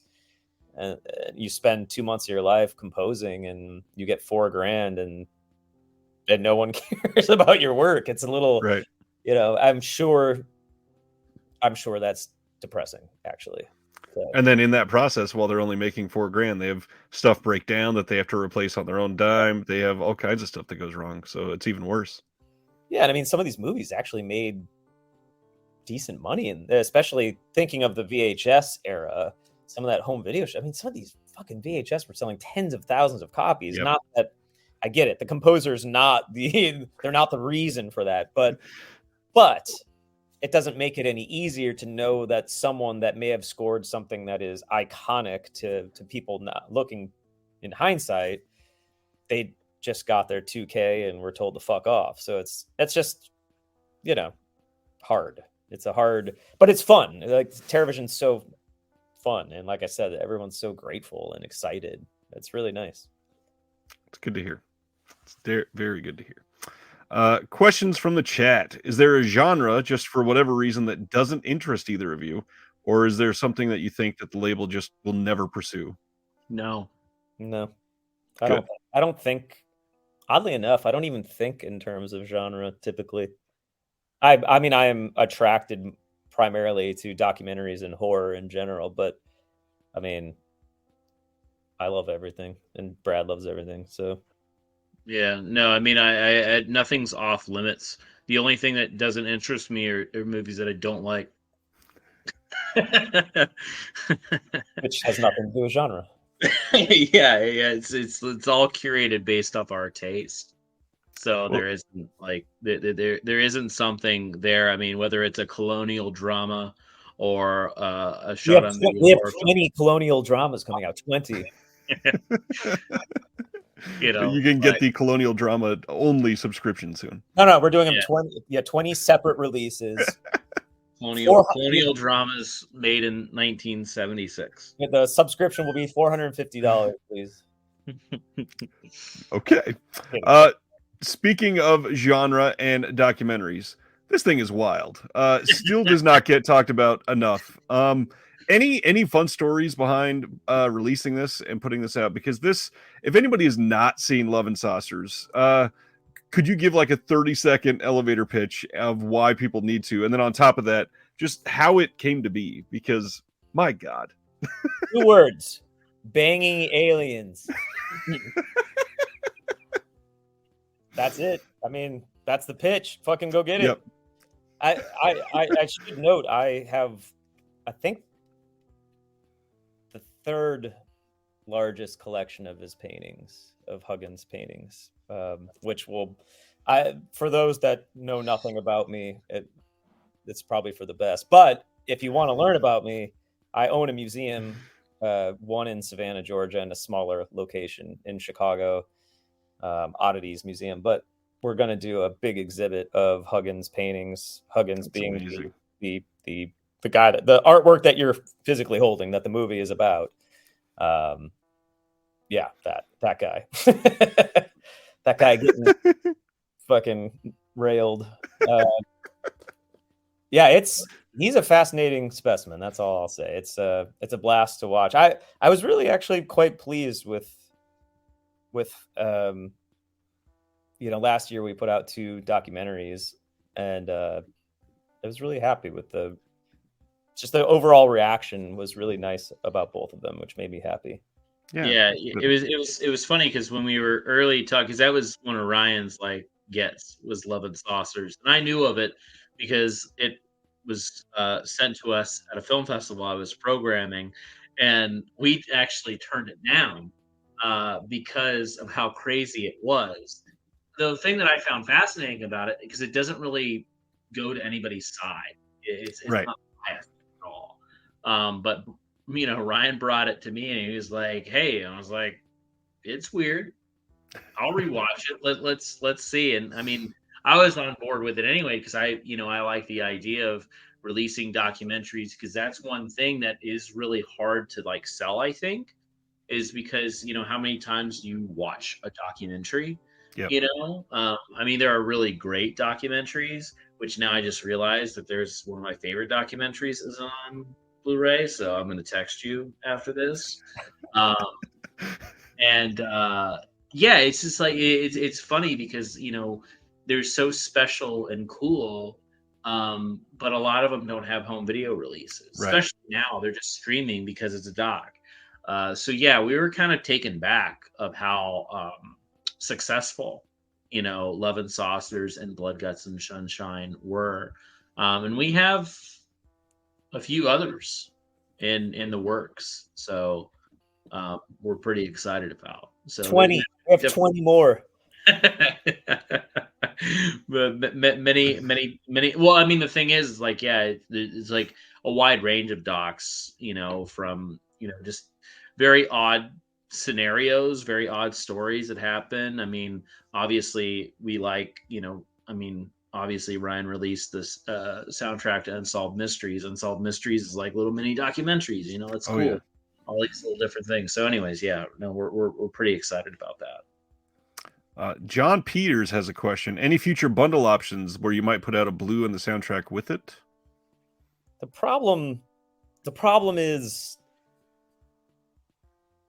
there's a lot of problems.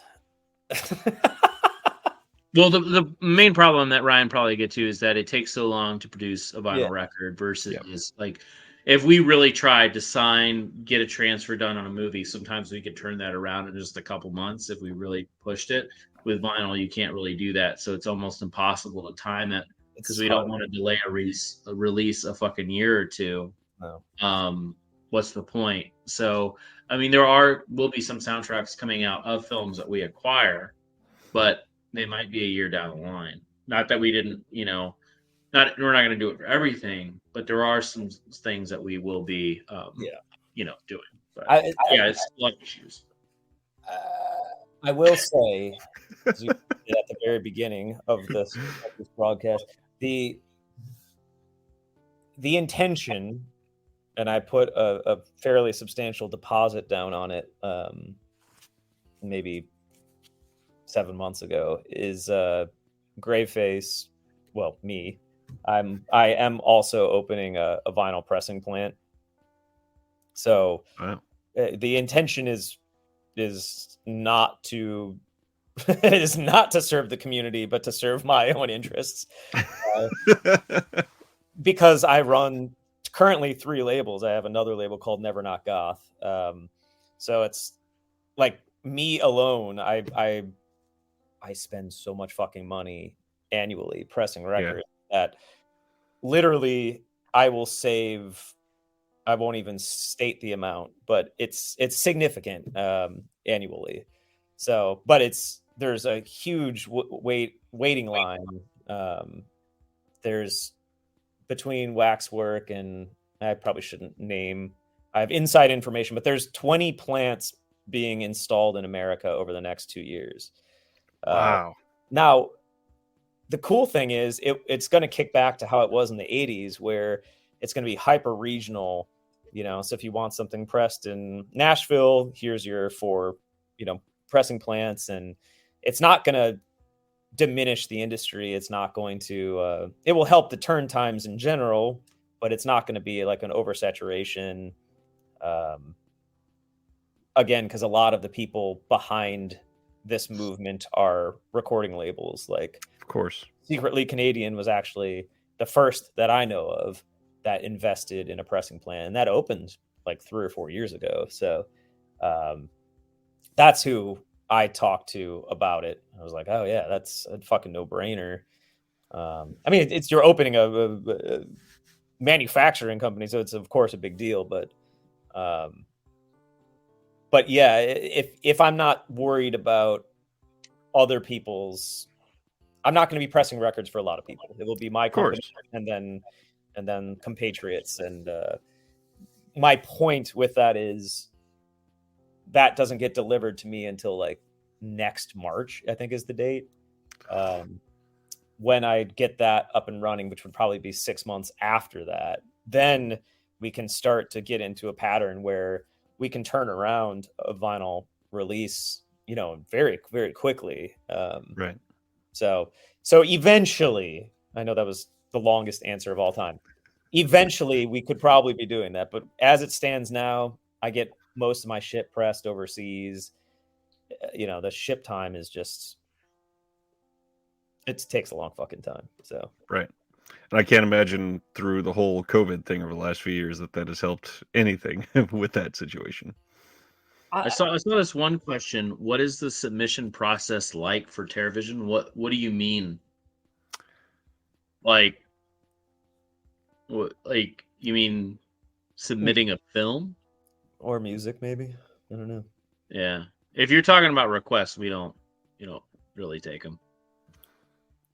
What's that mean? Unless it's colonial drama, then we'll think about it. Did you see the comment on the colonial dramas too? Oh, where'd it go? I gotta find it. Will that be like all the Haunts box set from Severin called "All the Pilgrims Be Ours"? We could do it. But yeah. The last I had heard, the turnaround time on vinyl was averaging like 13 months. Has it gotten any different from then, or is it around that? I'm grandfathered into a European plant, so my turnarounds have always been 3 months. Like I've never had any issues, but it's still 3 months, Yeah. And that's 3 months after you have the proofs approved. So oddly enough, the proofing process with vinyl, because we do these like it's a very specific type of packaging that we do. It's very finicky. I can't think of a better word for it. And the proofing process takes longer than it should. Maybe it's partially because of the language barriers. I don't know. But I've been working with them for literally 20 years. So I'm grandfathered into a 3-month turnaround. So I haven't, I heard a lot of these issues during COVID with pressing plants and all that. I haven't experienced anything. But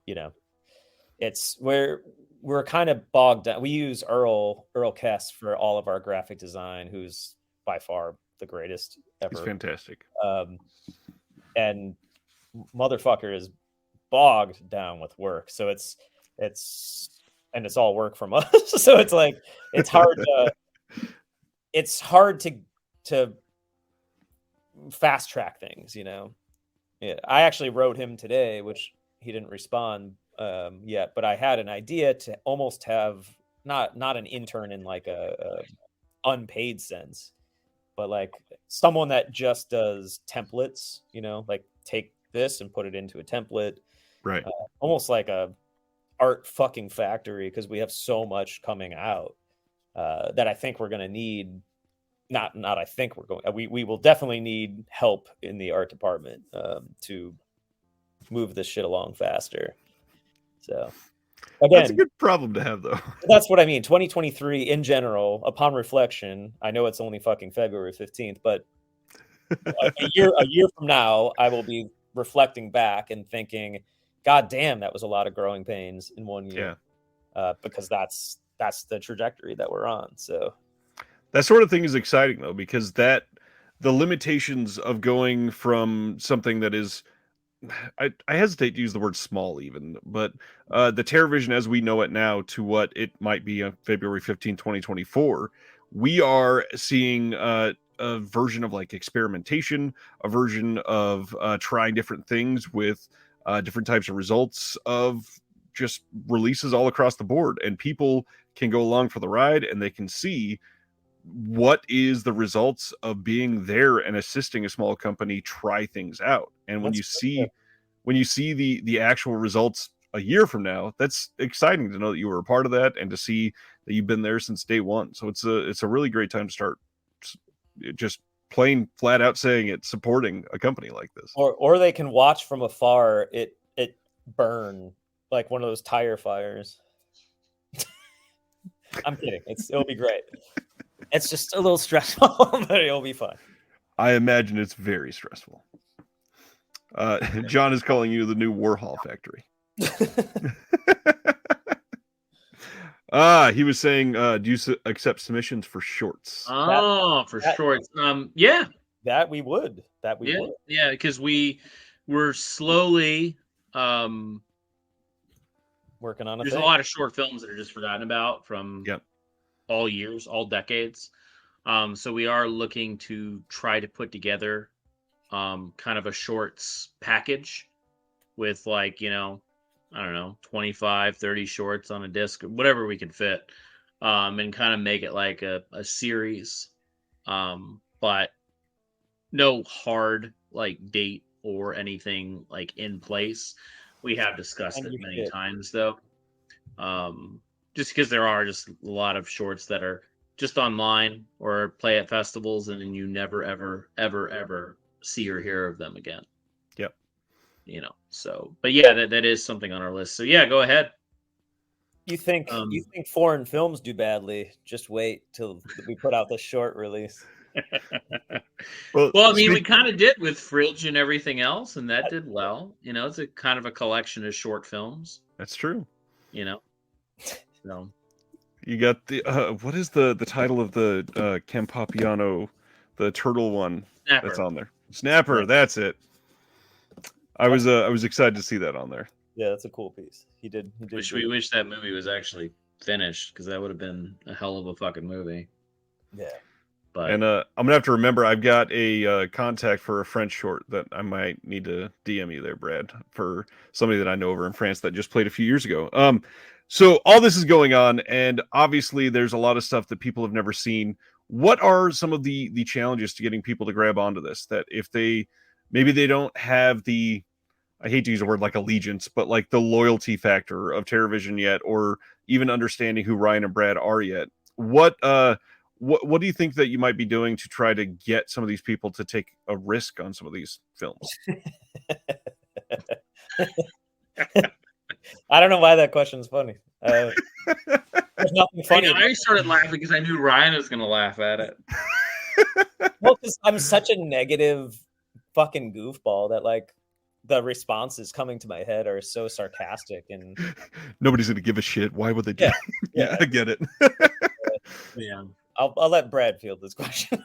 Well, I think the variety is going to differ so much that we will impress people, piss people off, shock people, and make people like just incredibly happy that they are getting something so different. So I think it's just going to be all of that and just like boom, I mean, that's what I truly think. And we're not doing it on purpose. Like the thing is, everything that we release, we stand behind. Right. But we know that if we have we have like a couple like kids movies, like in the sense, they're kind of genre adjacent, but they may not be everybody's cup of tea because they maybe want like some like splatterfest monster movie, which you'll get, but you might get this too. It is what we want to do. Huh? I said it's simply just what we want to do. Yeah, and it's just like come on the journey with us because the whole thing, and this kind of goes back to circle back to living vicariously through people watching stuff. I mean, it's very enjoyable for people to be turned on to new things because and I'll say this, and I don't mean this in a negative way whatsoever. But I do think way too many people, even if you say you're not closed-minded, you are closed-minded. Because I think way too many people look at that and they are stuck in a genre that they like. They would rather watch Suspiria for the 72nd time than venture off and experience something new. And that's their own prerogative. That's their own life. That's how they want to enjoy themselves. That's fine. But I do think a lot of people are kind of stuck in this like smaller realm. there's just so many movies that exist, and it's almost impossible to know about it. And so you kind of have like, someone curating that, pulling out these gems from all different genres, all different decades, all, different countries, and presenting it with, a criterion level presentation and extras galore. And we believe in the product. We're not just dumping things on DVD like Right. other companies have done in the past, bigger companies, no boutique labels or anything like that. But there was a time where these movies were just getting dumped on DVD, whether they were bootlegs or official releases. I don't even know. This is like in the late 90s, early 2000s. But with TerraVision, we can promise that everything is coming from, and it sounds cheesy and stupid, but from our hearts and from what we really love. We're not spending the time and money to do something. I mean, we are doing stupid things, but it's stuff that we like. But we're not doing anything to intentionally try to make somebody mad or troll you with the release. Right. You can just yell at us. Just say, why the fuck do you like this movie? And you're like, we just like it. I don't know what you want me to say. Exactly. But it's kind of living with us and enjoying what we do. So we have a really different outlook on having you kind of join this journey, is that we want you to enjoy it with us and experience. You may not like, and you're not going to love every movie. Guaranteed. You're not going to love every movie. But that's the beauty about taste. If everybody liked the same thing, of course, this would be boring. But we would be extremely successful. But yeah, I just hope people kind of grasp on the idea of there is something unique about TerraVision. All labels kind of curate to their taste, but we're going to be very vocal about it. And it is going to be derivative. It's going to be different. It's going to be weird. I just hope people enjoy it. And exactly, we're recreating the video store. You go to the video store, you have so many options. And it would be cool, and I've told this to Ryan numerous times, in 2 years from now, it would be awesome for anybody that buys physical media. Not hoards it and collects it or whatever, but anybody that actually physically buys Blu-rays. Whether they just have a small collection to 10,000, it'd be really nice if anybody that bought physical media had a TerraVision release in their library. Just one. That's all I care about. I don't care, if you don't buy every title, that's fine, but if you just have one, that means the world to us, because we achieved what we're trying to do. Exactly. So that's awesome. Well said, Brad. Are you getting grumpy and tired? I'd probably just need to throw up. Ryan was sick earlier, by the way, for everybody. I don't know if that was said. Yeah, we didn't know if you were going to make it. Yeah. I didn't know if you're going to make it, physically. Well, we'll see. I've got another. I didn't hear from you today. I was so worried. Yeah, I had a lot of blood work, buddy. It was a good day. Yeah. It's nothing better than being in doctor's offices all day. It's a good point. One more thing I had listed that I wanted to bring up just in case people didn't know about it, because I didn't know there were so many.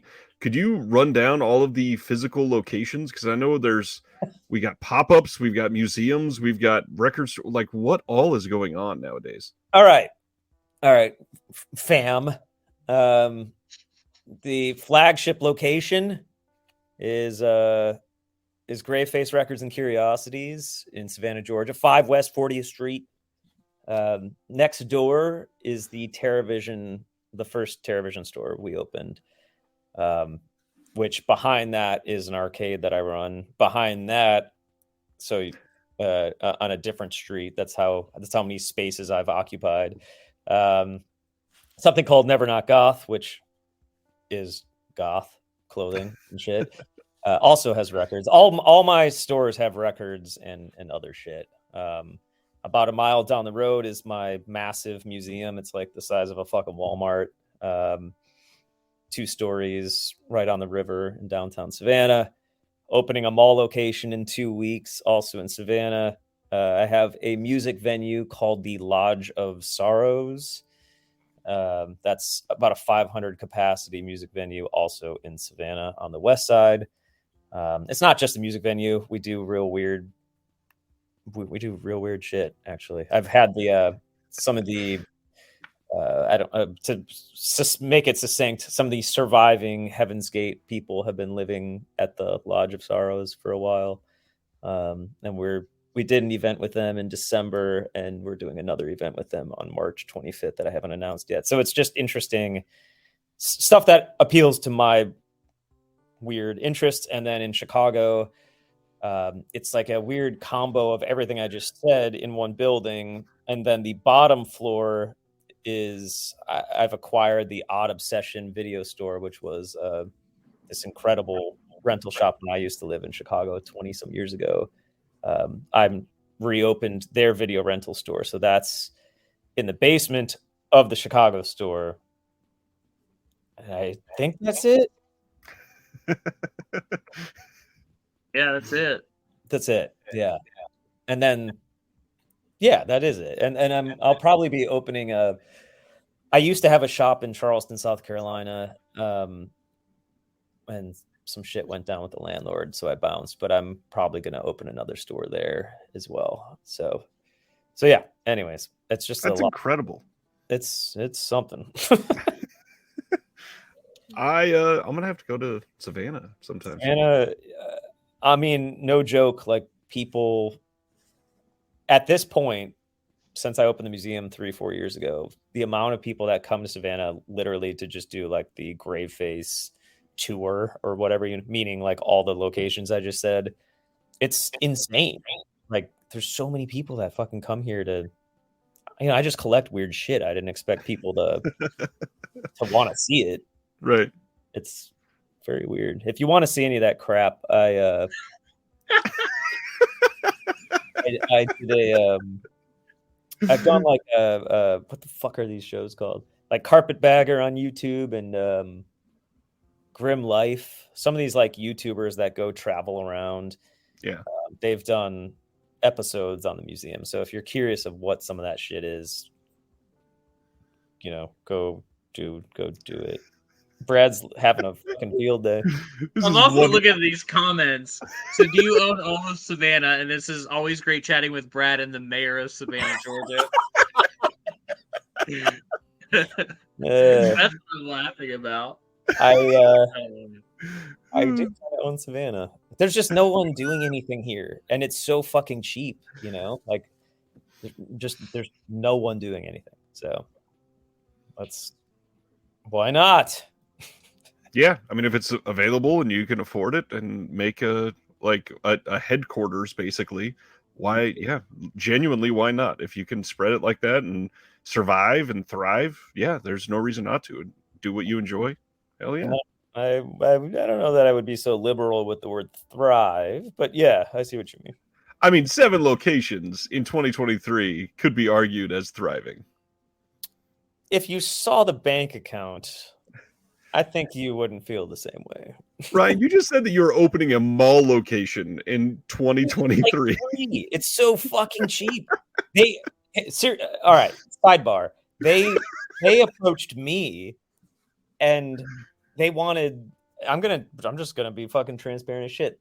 It's an old, I don't even know what it is, but it's called Hollister. It's some, I've never been there. I don't know anything about it, but it's. You mean the clothing company? I don't know. That's what it sounds like to me. It's like 6,700 square feet, massive space. Looks like vaguely tiki build out, but yeah, it's the clothing company. Yeah. Anyways, you know this clothing company called Hollister? I don't know what's going on. I just built my own universe, and I live in it's across from this Abercrombie and Bitch company. But they're partners or something. They were like, "We want you in here, but it's going to cost you $6,500 a month." And I was like, "Peace." So then they were like, "How about $3,500?" And I was like, "Peace." And then they said $2,500, and I was like, "Peace out. Thank you so much." And they kept going lower and lower and lower. So it's cheaper than I got it down to a point that's cheaper than my smallest store, which is fairly cheap. And it's, Weird. 4 times the size, 5 times the size. I don't know, man. I think because I'm the mayor of Savannah, I think they're hoping that I bring people to their dead, decrepit fucking mall. Right. And I will. I fucking will. That's the thing. So they're not wrong, but those people aren't going to shop at the other stores. They're going to come take a look at this dumb thing that I've done, and then they're going to leave. And that is the definition of thriving. I don't even know what to say, and I talk to you like multiple times a day. Yeah, you're kind of like my mom. My mom is like, "What do you do? What do you do for a living?" Oh my gosh! My dad passed in 2021. Till the day he died, he had no idea what the fuck I did. I always tried to explain it. And before I got fully into doing home video stuff and producing like full time, I was a pharmacy manager, and he would just tell people I'm a pharmacist, which wasn't the same thing. And like he would be at the doctor, and he'd be like, "Talk to my son. He's a doctor." And I'm like, "No, that's not the case." And I'll never forget. Oh man. My mom went to she had to go to Ohio because my grandmother wasn't doing so well, and being my dad was elderly, he couldn't really be alone all that time for several hours. So I went over, and he's like, "Why don't you bring some of those movies that you've worked on over?" And I brought him I don't know, it was 15. I was there for 5 days. Brought him 15 or 20 Vinegar Syndrome titles that we've that Vinegar Syndrome released. So I put on The Suckling, and my dad watched it, and he turned and he goes, "Do they know that you made this?" And I said, "Dad, I didn't make it." And he's like, "You're gonna get fucking fired." He's like, "If you make things like this, you're gonna get fucking fired." He literally thought I made the fucking movie. It was just one of the funniest things, trying to tell him, no. Still, he never understood. He just never understood. But anyways, yeah. Anyways, you said I'm like your mom. That's cool. I heard her introduce me to somebody in passing once, and she said, "My son's a record producer." And I was like, and at that point, I had never produced a record. I just released records. Now I actually, funnily enough, have produced records. But prior, when this conversation happened, and I had to intervene and was like, no, I don't think you know what that means.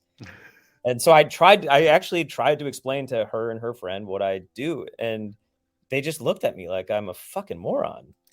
They're like, "Well, what do you mean facilitate the manufacturing and distribution? What does that mean?" I'm like, huh. You'd really have to almost teach a class because it's not easy to just understand, I guess. That's true. We had one question a long time ago. I'm not going to be able to scroll and find it because it's 400 comments ago. But somebody's asking, and I'm not sure that you'll be able to or even want to give a good answer to this. But when we were talking about the success of this first year, people have always wondered how these subscriptions do. Could you share how many rough numbers or even somewhere subjectively to say how many people subscribe to TerrorVision on this first try so far, or the cassette club or the vinyl club, anything? LP club's 500, cassette club is 200. But I mean, those are maxed out numbers. Right. I mean, not always. Yeah. Like cassette club, I think we have 5 memberships available right now. LP club, maybe 20 remain.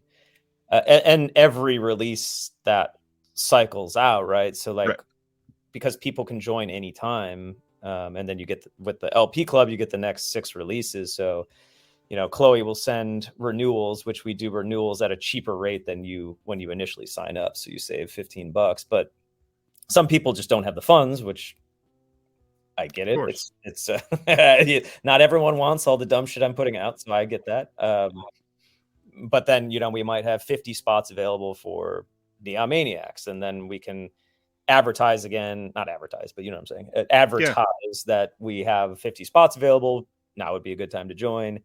The video club is just over 300, so it's not many people, but there's really no max out point with the video club. That being said, I don't foresee it ever exceeding 500, because that's like the universe that TerraVision is in. I just don't see it ever really expanding beyond that.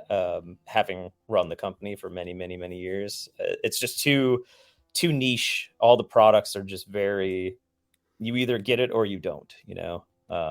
I'd say Ryan's full of shit about. I was almost gonna say that. I'd almost argue that that's being a little underestimating what we might be. That's able what to Ryan do here. does. That's what he does. So, like, but I've been running the company for years. this is different, Ryan.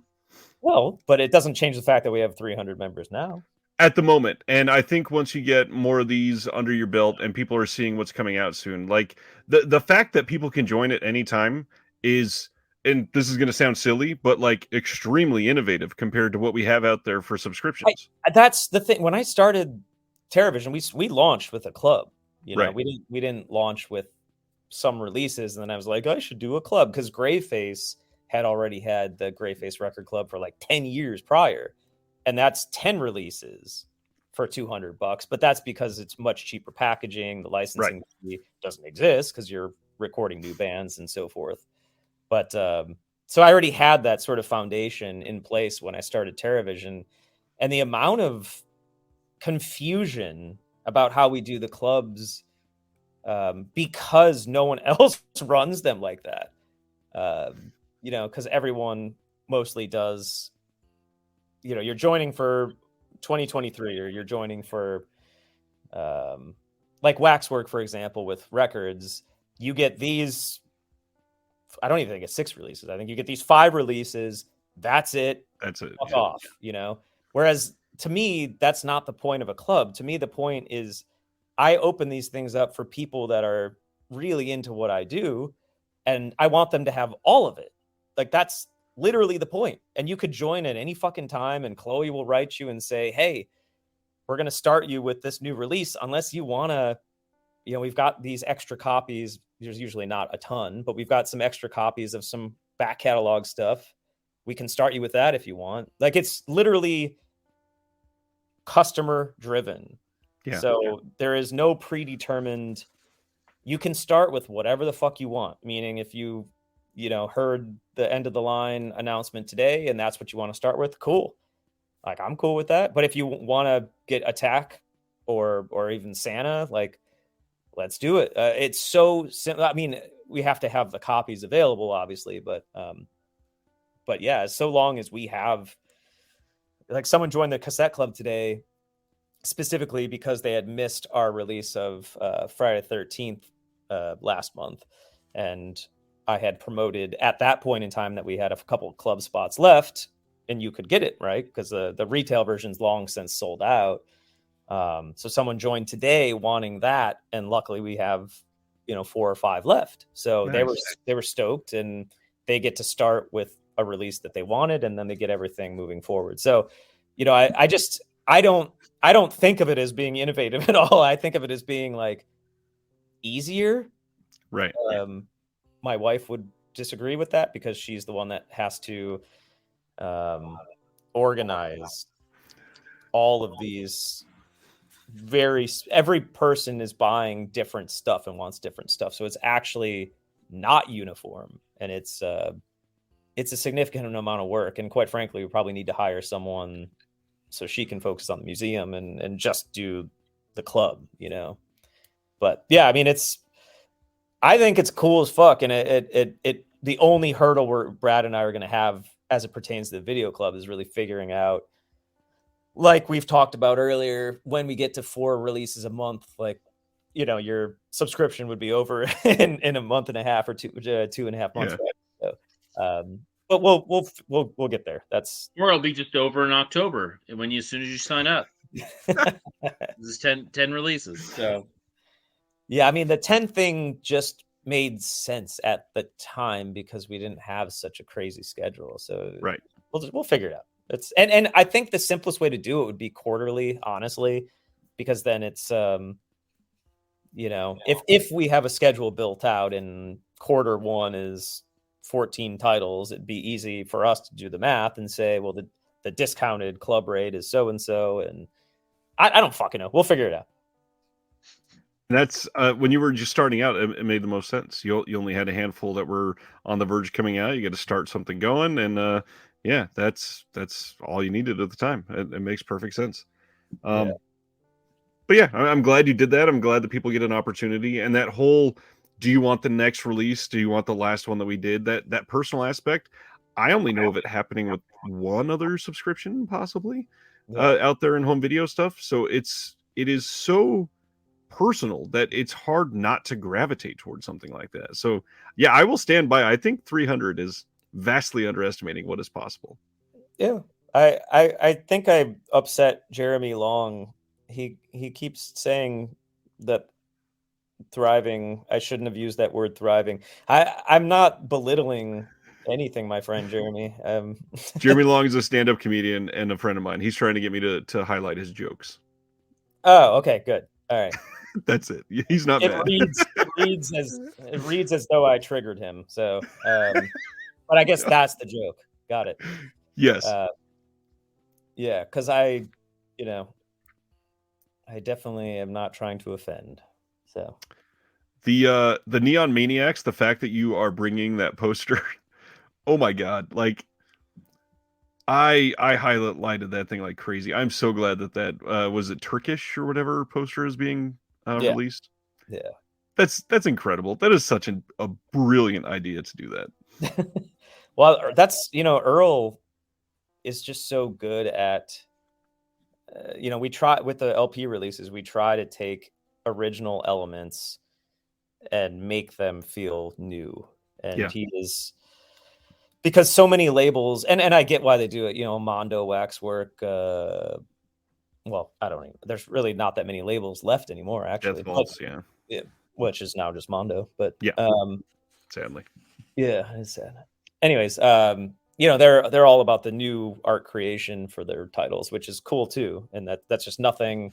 I'm such an 80s child that going into the video store, that's why Brad and I connect so well. It's like, I think about it to an unhealthy degree, how much I miss my Friday nights with my dad, and he would, rent me 4 titles, and I would usually rent one that's weirder or maybe more drama filled for myself that I wasn't comfortable, with playing for my friends, and then have a bunch of kids come over and we would watch the other 3 like ridiculous horror movies and bond over that shit. But that experience, it's weird to me how attached I am to it. It lasted so many years because I was born in 81. So we started I remember going to the video store starting in, 86, 87, until I left Toledo, Ohio in 1997 or something, So it's, I did that same thing every Friday for a long time. So I guess that's why it's like programmed in my head. But if we can provide anyone even close to that experience with these records or these, Blu-ray releases or even these cassette releases, then I'll honestly kind of die happy. Like that would mean the world to me, to know that someone's getting that same sort of little, I don't know what I'm trying to say. It's special. There's the definition of thriving. Yeah. Somebody named Lawn Furniture wants to know if you have any more 4K titles on the horizon outside of Happy Hell Night. So, that's something I guess we didn't talk about. So, like, there is, I guess, this thing where, obviously UHD is kind of the big thing now, but I mean, people always have to realize that 2K, 4K, UHD, they're all different things. Yep. And I don't think people grasp that. Sometimes you can have a movie scanned in 4K but it not have UHD capabilities, Right. which does happen. And yes, we do, obviously. But there are just certain things that aren't capable, like we're not capable of doing. We will not be announcing a movie on Blu-ray and then a year later doing a UHD. I fucking hate that. That's so stupid, and you'll never Don't we see all? us do that. If UHD is possible and makes sense, we will do it. You know, it's you also have this aspect of like UHD costs probably like 3 times as much Yep. to put a UHD disc out than a Blu-ray. So not every title we can like not I don't want to say warrants a UHD, but we have to be smart about the decision on the aspect of if it's going to sell, you know, because it's a lot of money putting into these things. And sometimes, like with newer films, for example, newer films are easier to put on UHD because obviously the equipment that they're using to shoot the films. But not all that stuff can be warranted for a UHD because and again, not everybody has upgraded. So we're not going to have a UHD as one release and a Blu-ray on the other side because that cost of manufacturing is insane, especially for a small business like ourselves. Right. You know, we can combine them with the UHD and the Blu-ray, which we will. But again, that's very costly. So older films, if we have the negatives and we're able to do it properly, that's the other key word here, is that it's easy to say it's easy to fake or not do it properly on UHD, and that's something we'll never do. The UHDs that we release are 100% truthful in the sense of the material that we have and its range and capabilities. So if there's a 4K scan on a film, doesn't mean that there's a UHD in the works in the future. Also doesn't mean that it was possible to do UHD, because you can do a 4K scan on a print of a movie. Yep. But you can't do you could do a UHD of a print, but it's not true UHD. You're lying. And that's something we'll never do. It's good to hear. So, and plus we can't fucking afford we won't be able to afford it. You know, we're putting so much money into all these other different releases. So it's kind of like, you know, I don't know. We'll be honest, you know, because we are talking about developing kind of a podcast and talking about the releases and the future of these releases and kind of history of them and what we're using as far as like elements and what we did, what are the capabilities. Because, you know, we want to do the best presentation again, but, you know, then it's almost, then you kind of like contradict yourself and you're like, well, that the best presentation would probably be UHD on this film, but does this small little new independent film warrant a UHD right out the gate? But I'll tell you that we won't be doing a UHD, even if it does well. Like I think that's wrong to do it. I've seen that way too many times, especially nowadays, and it's frustrating to the people that are buying stuff. So, and not everybody's made of money, and you know, movies aren't cheap. Absolutely. You know, and buying a movie twice or 3 times is fucking stupid. It's fucking bullshit. It pisses me off. It's good to hear. Lawn Furniture also wants to know if the SOV pod is dead. Oh man, do I know Lawn Furniture? Yeah, so I think yeah, it's officially dead. Just because, you know, podcasting was kind of a big thing, you know, for me, because I get it, you get to live vicariously of recommending titles. So the Screamcast obviously was a long thing that I did, and it did incredibly well. I mean, it was wonderful. At the height of what we were doing, we had like 16,000 listeners, which was fucking insane. You know, that many people would want to hear me ramble. The SOV podcast was obviously very niche, and we had a lot of fun doing it because it was just all a joke. The whole thing was a fucking joke. but we enjoy talking about the films and enjoyed the fake personas and the fake sponsorship that we eventually got. I don't think we got in trouble for it. We kept saying Arby's was the sponsor of the podcast, and we tagged them like in all the stuff online. But yeah, I got too busy doing this, and it's more productive. So podcasting is something that I had to set aside, but we are discussing about doing it for the brand and the because I just think it's right to inform people. And people like to be informed. They don't like surprises, and we don't want anybody to be surprised. We're going to tell you like the truth. We're not going to be like, "Oh, we're releasing this movie from the 80s and you're going to think it's going to be this UHD." Like, no, it's a fucking tape master. You know? But this is the best presentation you're going to get, but we love it. So, cuz we have man, I'm excited. We have a lot of cool shit in the works. That's good. A couple more comments for Ryan. Love seeing the cassettes pop up in the Dino Drac Fun Packs too, and with exclusive colors, always makes those boxes and releases feel special. Thank you, Austin. And then Dylan says, Ryan, my dad and I connect over catalog Blu-rays and 4Ks all the time. One of our many bonding things. Glad to hear that's where you're coming from. Yeah.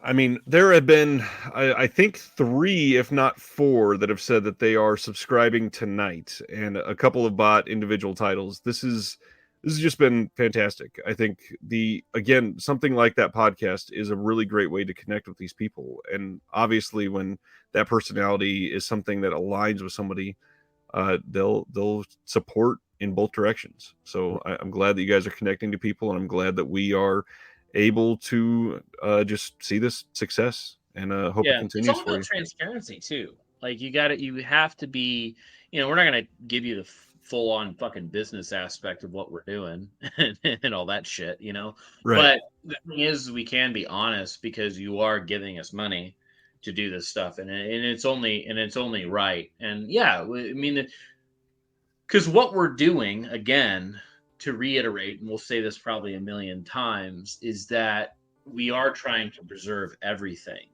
So, I mean, we even have a film that we acquired. It's an 80s film.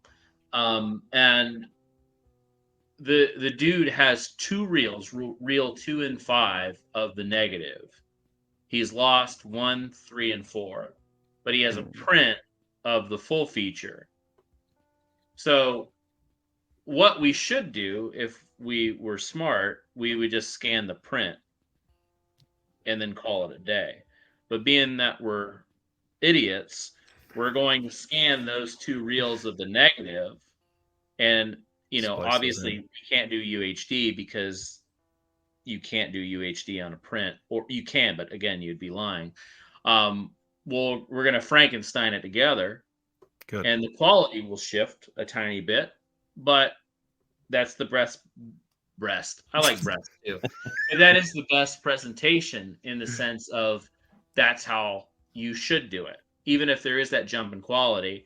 But, I haven't told Ryan this, but probably for a B feature, we'll just scan the print and not restore it. So you have it like with its all scrapes and bullshit. So now you get like 2 versions, which I think is pretty fucking cool. But anyways, like, so stuff like that. Because we want to actively try to do the best presentation. But yeah. That is so refreshing and rare to hear nowadays. It's just amazing to see that somebody's so dedicated to that. I mean, one of the things, and I think you and I talked about this when you were on the first time, the way that some of these directors are changing up the color timing is the most popular thing right now, that they're making stuff have this green tint or whatever.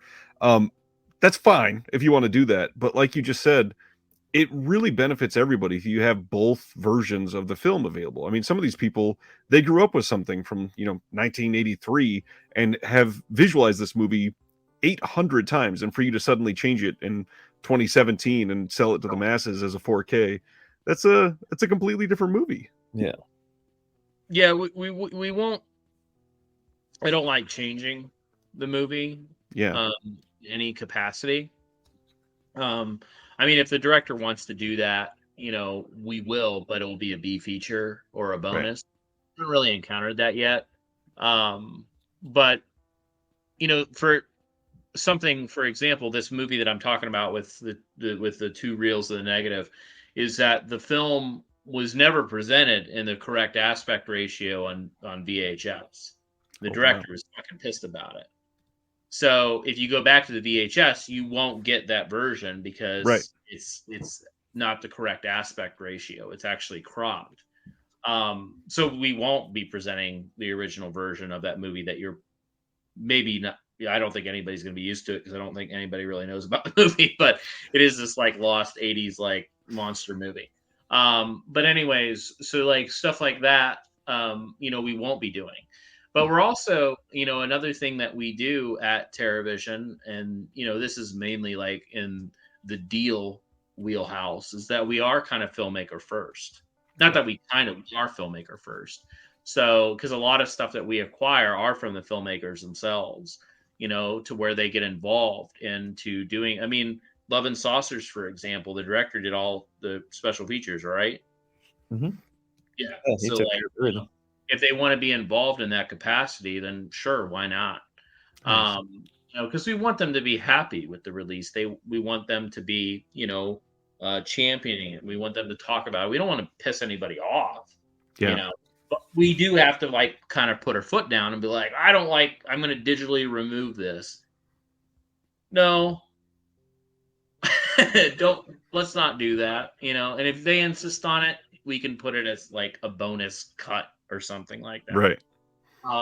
But yeah, no, we're also filmmaker first because we want, people to ride the success with us and be happy with the product. Because if they don't, then, what's the fucking point? They made the movie. We half these movies that we're releasing, we weren't even fucking born yet. That's true. So, I was. It's like a 3-year difference. Talking about like the 60s and 70s stuff. Yeah, I was alive. The way you act, yeah, you old fuck. So this has been incredible. I can tell Ryan wants to go to sleep. I can tell Brad wants to go try to acquire 12 more films tonight. The questions have calmed down quite a bit. I hope in 6 or 8 months maybe we can do this again and check in where we're at in those that checklist of 60 films for the year. Yeah, anytime. Thank you for having us. Of course.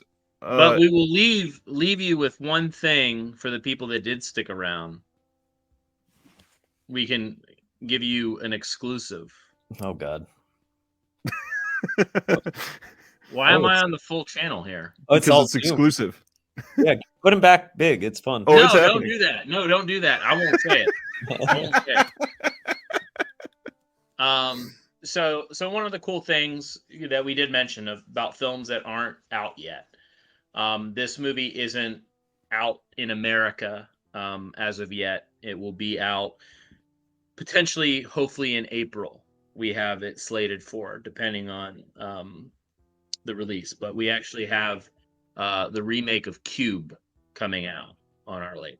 So they remade Cube in Japan. Yep. And we'll be releasing that in kind of cahoots and our partnership with Screambox. That they're going to be streaming it, and we're going to be doing the physical release. Wow. UHD to be determined, because we don't know if the film was actually mastered in UHD. So Blu-ray for sure. We're still waiting on the files to see if it has a UHD capability. And that will be announced down the line. But yeah, that's, there's your very contemporary title that is basically brand new. Yeah. So we're excited about the remake of Cube. Very, very funny happenstance. I just recorded a portion, like my own segment to go on somebody else's podcast about things that I want to see released on Blu-ray, and one of them is I would love to see a Cube box set, and I mentioned I would love to see that included. That's incredible. That's fantastic. Yeah, we're pretty excited about it. We'll see how the audience kind of thinks of a remake of Cube, which is kind of they did kind of a psycho aspect to it, where they literally like remade it. Oh wow. But it's fun, you know. It's a cool movie, and yeah, it's just been kind of, it came out in like 2021, and it just never made its way over here. Nice. And I got to see it, you know, about a year ago, and when we had the opportunity, it was fucking great. You know, we took it, snagged it immediately. So yeah, we're pretty excited about that. But April, possibly. That's incredible. Yeah, I can't wait to see that. And then the whole partnership with Screenbox. That's a big deal. That's pretty damn cool. Yeah. Screenbox, you know, we had a good relationship with like Brad Miska from Bloody Disgusting, and what they're doing over at St. Diamond, everything like that. And it's just so they've been very cool, like incredibly cool with us, and allowing us to do cool things with them. So we're very excited about what the future brings with that. Because obviously they've done the Pennywise documentary they've released, and they've done the Terrifier 2 release. So you know, it won't be everything, but it is kind of this cool relationship that we have with them, that we're gearing up to do some cool shit. So that's incredible. Fantastic. And not to promote myself at the end of this, but if you ever want to ask Brad any more questions, Brad is a patron of the channel and in the Discord. So if you ever want to just hang out, join the patron in the description below and come ask away, just as long as it's not about rights about prom night 2. Yeah, no prom night 2 questions. But yeah, you want to talk about old Ryan. I was trying to fucking jump on the Discord, and I didn't know how it operated. I don't even know what that is. I have no idea what you're even talking about. Dude, it is like one of the most incoherent like apps I've ever seen in my life. I don't know how it works. Discord is an app? Yeah. Well, it's like a social media thing. And so like I basically have just 2 things I have to click on because I know where those generate. Yeah. But it's like a spider web of like links. You click on one thing and then it brings like 10 other things, and then sounds nauseating. That sounds nauseating. It's awful. I like being part of the channel, but man, Discord is the craziest fucking thing. Did you ever hang out in chat rooms, Ryan? Come on, listen to me. No, I don't know what. I have no idea what's going on at all, man. So it's basically like a chat house, and each room is a different type of discussion. So you come into something that is one community, and each of the separate channels in this community is generally for some sort of topic. So like on our Discord, we have something for release announcements. We have, if you watch a movie, you can go post a review and talk about it. You can see what people are watching at the time. There's all kinds of different rooms. How do you know if someone's in there? Because it will. You can choose to get notified every time somebody posts something. The crazy thing is we have like 50+ people in our Discord now. So if you have notifications on, it is active, and there's a lot of notifications. I don't. I just think I see mentions maybe, but no, yeah. I couldn't do that because people treat it like a chat room. It's not like a tweet or like a comment. Yeah, it's literally like a chat. I mean, yeah. So, but it's too much. Huh? Is it just a message board? Kind of, but it's not public either. Only people that have been allowed to join are the ones that can see it. It's an exclusive message board. Yes. Well, cult. Yeah, it is a cult. Yes. Yeah, I'm waiting for Ryan to bring in religion to his Discord, and then I have to run and leave. Then I get scared. Me? No, both of you are named Ryan. That's true. Yet? Yes. Yeah. Well, you said anyways. I was like, what? That was a weird dissertation. But yes, thank you again for everything tonight. This has been amazing. For everybody else, like I said, if you want to ask more and have some free range Brad, come on in and hang out in the Discord, and we'll see you next time. Oh, it was the perfect way to end it. That almost made me throw up. I don't even know why.